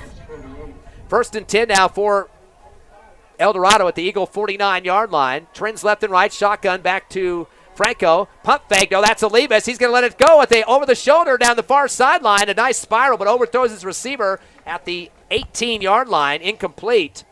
Nice throw in terms of the spiral that time, and guy they've been going to quite a bit in the second half, Josiah Mitchell, on the incompletion.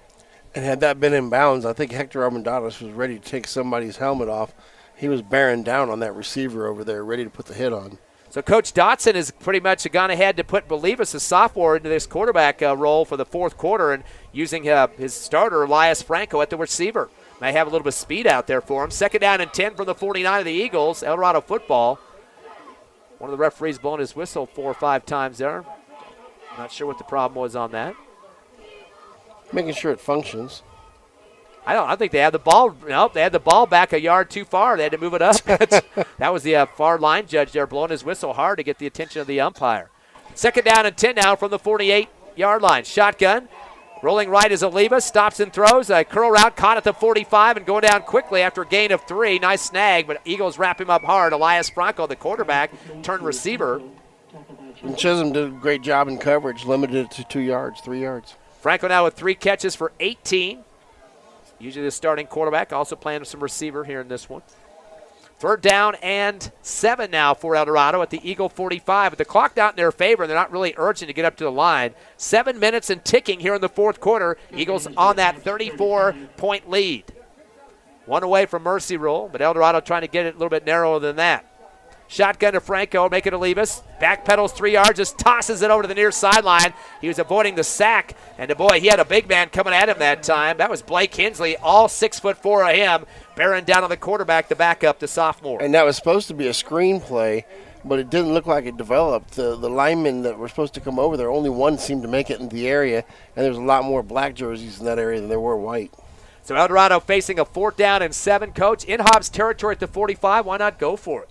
Yeah, at this point, but if you're resound at this point that you've already got too far to catch up, yeah, you just go ahead and punt to try to help the clock go down. Of course, Shane Esparra is the one that does punt for him, but he's also running back. He just got some speed on the outside. We'll see if he does decide to go with that. You got a late sub coming in. They yelled at the official, and finally running on the field was Jeremy Smith. That's going to cause Coach Dotson to call a timeout to not have a penalty thrown for delay of game. Clock stop with 6:46 left. Eagles up by 34. We'll be back in half a minute live on the Hobbs Eagle Network. You're clear.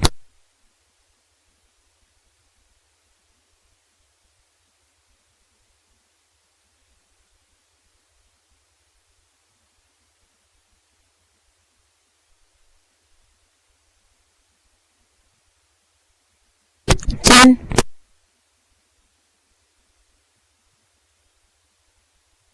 5, 3, 2, 1, go. Welcome back. 4th quarter action. 6:46 on the clock. Hobbs 36, Eldorado 2. Here's Ty Friend. Got a score just coming in thanks to Dwayne up in Clovis off their radio station. Actually in Las Cruces today. Las Cruces High just beat Clovis in the playoffs 42-7. Kind of surprised the Wildcats made the playoffs. Thought they were going to be out at the 13th or so, but they got in. Twins left to right on a 4th down and 7 from the 45. A punt. No, it's going to be a spare. Now he's going to kick at the last second. A wobbler right to the Eagles. Caught by Kirkendall at the 28. Returned to the 34. I don't even know if he knew that ball was going to come to him, but he went up the field with it like a deer. That's like a kid waking up to Christmas and the ball just kind of pops in his hand and he goes, I got a football. I better start running. He seemed to be surprised that it landed in his hands. And I was kind of surprised, too, that Aspera didn't decide just to keep going with it. I mean, you're down by 34. I mean, that kick didn't surprise anybody. It kind of actually did kind of surprise some people, but it was so short, it went to the Hobbs Eagle advantage. And that's actually what like a design play what they do, where the kicker starts running toward the sidelines, and he makes a choice whether to run or kick it. It's basically like a run-kick option. Yeah, and what's the point, though, when you're down 34? I mean, you got to have the ball back. You were talking fakes. Yeah. Handoff up the middle, and it's going to run some clock here for the Eagles on the dive up the gut. Looks like that's Baeza, and he gets swallowed up pretty quickly. Not sure if they're going to give him forward progress or not on that one. Yeah. They gave him about a yard and a half. So for Baeza, of course, has the touchdown of the game. Has 52 yards on the ground so far, and they're going to give him actually 2 on that one. Brings up a 2nd down and 8 now from the 35-yard line. Just letting that clock run on 6:38. It should be running, shouldn't it? It's not running. Not sure what that's all about. They put a man in motion from left to right and getting hit hard in the backfield. Going to go down with the big loss, Ethan Van Landingham.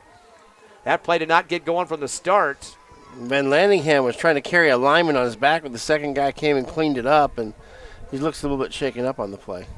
He'll lose 12 on that one, depending on where they're going to spot. No, I'm going to give him a break here. That's not going to be as bad as I thought. They'll be at the 28. Referee Whitecap still trying to set that in the right spot. 8-yard loss on that one for Van Landingham. 3rd down and 14 now for the Eagles from their own 28-yard line. Man in motion, Van Landingham again, left to right. Fake the handoff to him, back to pass. Graham evades one rusher, now going up the middle. 30, 35, or is this Argot? It is Argot. 40, 45, and gets a first down. Remember to have that 60-yard plus touchdown against Carlsbad. The boy's doing it big there. He's going to get 17 for a first down. Not seen Argot pass the ball much. He always tends to tuck and run like that, but, man, he looks good running it. 17 yards for the backup quarterback. Moves the chains, the 11th first down for the Eagles, and they have it now at their own 47. Clock to 5:40 remaining. And really, even though we don't have a mercy rule, Hobbs able to kind of take their destiny to the playoffs second round just by running the clock out here. Twins left and right, shotgun. Argot's going to hand it off, going from right to left now to the end, and getting thrown down after a gain of 2 to the left hash at the 48-yard line. And for the Eagles, that was Caden Trevino running the football for 2 yards. He's got 3 carries now for 3 total. And he kept trying to patiently wait for something to open up as they were stringing it out right there. He kept coming down the line, just waiting for a hole. Just never got one that he needed. 2nd and 8 from the 49. Trips right, receiver left. Argot's going to take a look at the sideline with Baeza in the backfield with him. And man in motion right to left. That's Van Landingham. Gets the handoff around the left end, 50, into Eldorado territory, and comes up the sideline, gets out, knocked out in the back at the 43. So that'll be a first down. Chains will move here. Looks like he'll get about 9.5. So that will be his 3rd carry for 4 yards total. And that will be the 12th first down for the Eagles. Did get out of bounds to stop the clock. Not what the Eagles wanted to do, but not a big deal with a 34-point lead. 36-2 your score. Hobbs with 4:40. Now they're running the clock. Didn't he get out of bounds, Coach? Yeah, I thought he did. It's not mercy rule yet. Surprised they're running it. Trips right, receiver left, taking it himself. Argon around the left end, 40, heading to the near sideline and strung out of bounds. Boy, somebody ripped his helmet at the last second after the whistle had blown. Surprised they're not tacking on 15 on that one. Yeah, they got into him and almost pulled him down by the helmet. They let go at the last second. Argot was able to maintain his feet, but that should have been a penalty. 60-plus last week on that carry for a touchdown. Already 2 carries for 25 yards in the 4th quarter here. So Argot definitely a good coming-upper for the Hobbs Eagles. And, of course, he is just a junior coach, 6'2", 170. He's got some size as well. Yep, and I love the way he runs. He's got a good field vision and some good speed. What happened to the mark on that one? They're going to back it up and say only got 6 on that one instead of 8. Handoff up the middle. That's going to be Baeza. Kind of surprised he's still in the game at this point. Does get up for about 2 more. And what is the theory on that, Coach? You got a 34-point lead, and you know you're going to play number 1 Cleveland. Does Baeza still get the ball or not? I'd be handing off to my subs. Or let Argot take it, too. I mean, he's definitely got some speed as a quarterback. Absolutely. So Baeza does get 2 on that one. 3rd down and 2 now for the Eagles at the Eldorado 34-yard line. Clock down to 3:55 left in this 4th quarter, and Hobbs getting ready to punch their ticket to Cleveland, Rio Rancho next week for number 1 Storm action. Twins right, 2 left side as well receivers. There's a shift from left to right now at the slot position, and going in motion, Van Landingham. Fake the handoff to him. Here comes Argot around the left side to the 30. A couple guys taking him down after a first down pickup. Going to give him 5 on the play, make it 4 for Argot, and he's got 3 carries for 27 now, 9 yards at a pop. And that'll move the chains again, and the clock will keep moving. 13 first downs for the Eagles. There's been 9 for Eldorado, but a 34-point lead here late in the 4th, down to 3:25 left. Mentioned Clovis losing to Las Cruces this afternoon, blown out by the team that the Eagles almost picked off here in the district schedule. Van Landingham goes in motion left to right. Argot fakes the handoff, comes around the left end, 30, and taken down by his shoulder pads, slapped to the ground. And he kind of stares down at the wrap-up man after that, like, you didn't bother me. as a tackle made by Jeremy Smith for Eldorado, but that was after a 3-yard pickup for the backup quarterback Argot, now with 30 yards and carries on 4 total. Actually going to say only 2 on that pickup. Second down and 8 now from the 28-yard line. Eagles taking their time to get up to the line of scrimmage. No huddle, though. Twins left and right with the slot right. By himself in the backfield is Argot. We got some movement on the line of scrimmage defensively. Somebody might have stepped into that neutral zone. I don't see a flag, though. There it is on the far right sideline. Yeah, it's way over there. Whitecap, I don't think, knew that it was stopped, and he's going to get the penalty here. We got the microphone working here late in the fourth quarter. Hey, there you go. Defensive offside against Eldorado. They've had 5 penalties here in the second half for 45 yards. With all the referees talking with the coaches and everything else, I'd have loved to have been a fly on that uniform listening. Yeah, there was some heated conversations going on both sidelines, actually. Second down and 3 now for the Eagles. Knocking on the door in the red zone at the 24 of Eldorado. Twins left and right. Shotgun for Argot. 2-step drop. He's going to fire a fade route over the left shoulder of the end zone. And it looks like almost a PI, a late one by the back judge, throwing that flag about 2 seconds after the play was over. Intended receiver was Evan Ortega coming down that left side of the end zone. And they're going to say he got piled up before the ball got there by the defender. That was Joaquin Gaither, the cornerback. That'll be a 15-yard penalty against Eldorado. And just like that, we're threatening again just as the clock's winding down here in the fourth. Eldorado has had 3 15-yard penalties called on them here in the second half. So that will be a first down for the Eagles. That will be their 14th of the contest. Mentioned, too, congratulations to 3 of the Lee County teams in the playoffs last night with some big victories. All teams scoring at least 50 points in those wins. It was Tatum 52-0 over Logan, Jal 50-0 over Estancia, and Eunice 54-3 over Hagerman. Of course, Lovington had a bye. They're the number 1 team in their division, and the Eagles getting ready to win one here, Coach. 5 for 5 so far. That is just absolutely wonderful to see us represent so well here in southeastern New Mexico.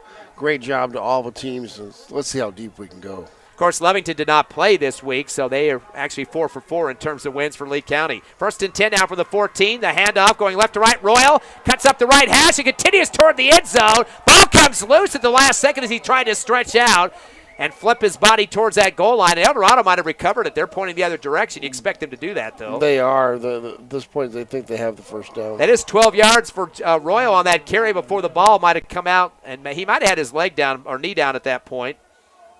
Looks like he got it back, but they're still talking about things. Royal with his first carry of the ball game, coming in late, playing defense most of the rest of the contest. So that will be a first down if they're going to go ahead and let the Eagles have it. It's still Eagle going to have a possession. 15th first down, and I think Coach Stevens is going to say, hey, let's be conservative with the football. I mean, yeah, I know you want to score, but we want to keep possession of it to run the clock out. Well, at this point, they're probably going to just punch it through and let the clock start rolling for mercy rule. Shotgun, handoff to Royal again, and he's plowing through to the right, and he's going to be brought down to 1. No gain on the play for Royal. Clock will continue to run. Second carry in a row for Gioni Royal. Clock to 1:40 and ticking. Eagles up 36-2. Coach, a win here, 6-5 on the season. Yep, there you go. I think we're really peaking at the right time. This has been a great game for us and shows that our team is very capable of dominating a game.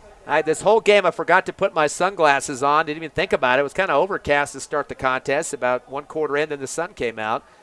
So maybe I'll be blind next week. Not able to see anything out there.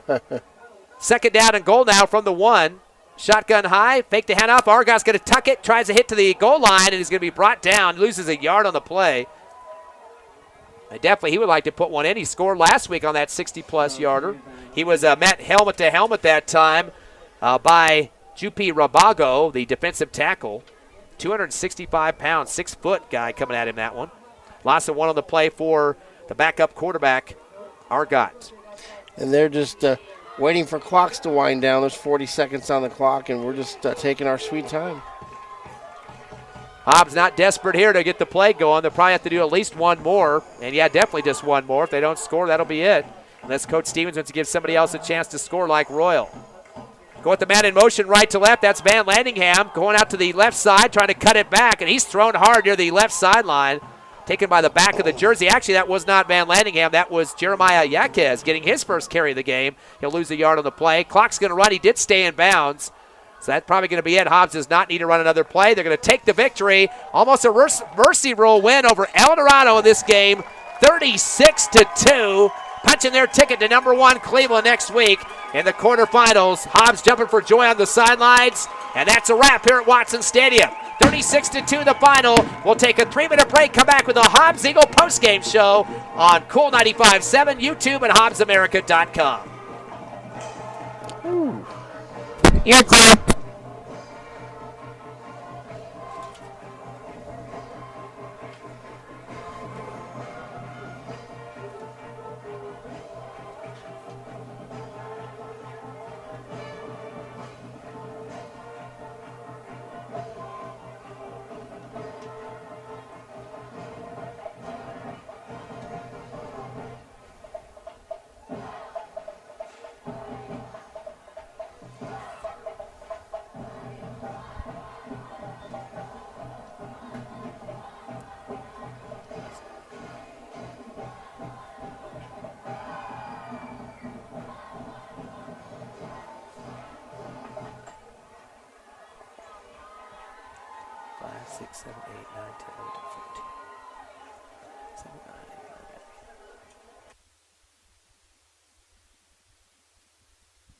Minutes.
One more minute, please. Okay.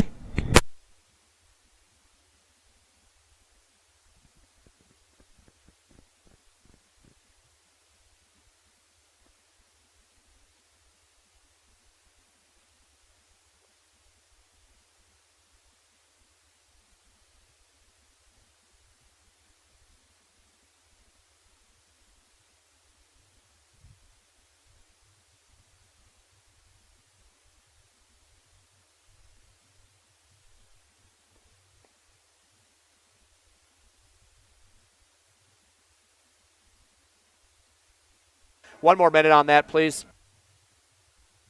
Do you want me to or? Yes. Okay.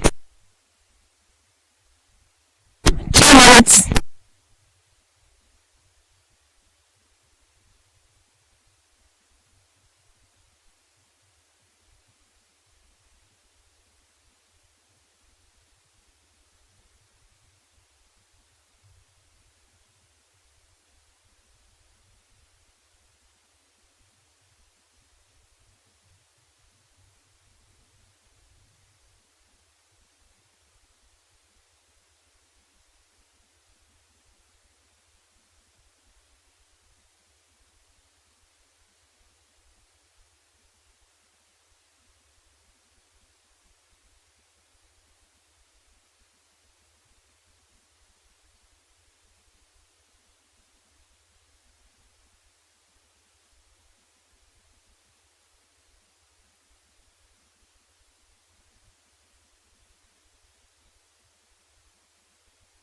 One minute.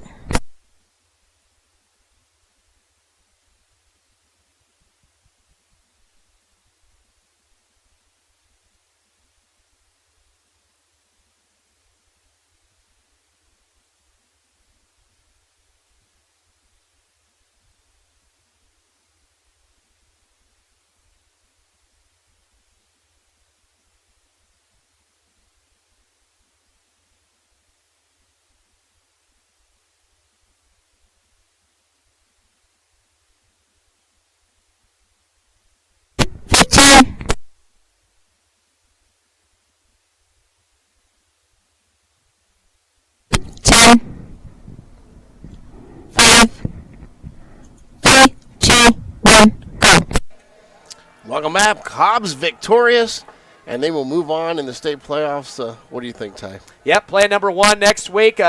Cleveland there in Rio Rancho. We'll have that game live here on Cool 95.7, YouTube, HobbsAmerica.com, and definitely will be a Saturday game because of a long road trip for the Eagles on that one. And a big game here with the Eagles down 2-0 early, Coach, on a safety. Colton Graham got tackled midway through the end zone, so things are kind of nail-biting to start. Hobbs rallied off with 5 touchdowns after that to seal the deal. Caden Trevino, a couple of touchdown catches in the second quarter from Graham, 24 yards and 52 yards. Also added an Evan Ortega 2-point conversion, and Cerna caught a 2-point conversion as well. So Hobbs up 16-2 at the half. Third quarter, 3 more consecutive touchdowns. 14-yard pass to Trevino made it 23-2. Baeza had a 1-yard run, made it 29-2. And then Armendariz, a 52-yard pick 6 interception for a touchdown, 36-2 at that point. And Eagles just 1 point away from the mercy rule. And most importantly, really the defense pitched the shutout. They gave up the 2 points, but they didn't give it up. It was the offense that gave it up on the safety. The defense was completely dominant and was never really threatened at any point in time from Eldorado. Yeah, there's no scoring in the fourth quarter, too. Clock was running a little bit. Hobbs was running as much as it could. No mercy rule to help out with that, but they just did it the old-fashioned way, keeping the ball on the ground quite a bit. Looking at the numbers, first of all, for Eldorado, St. John, their running back, 58 yards on 18 carries in this game, but he had 45 at the half, only 13 in the second half, so the defense takes care of him for the Eagles. Yeah, once we made that adjustment, we took away some of the little gap running that they were doing. Yeah, things really got cloudy for Eldorado.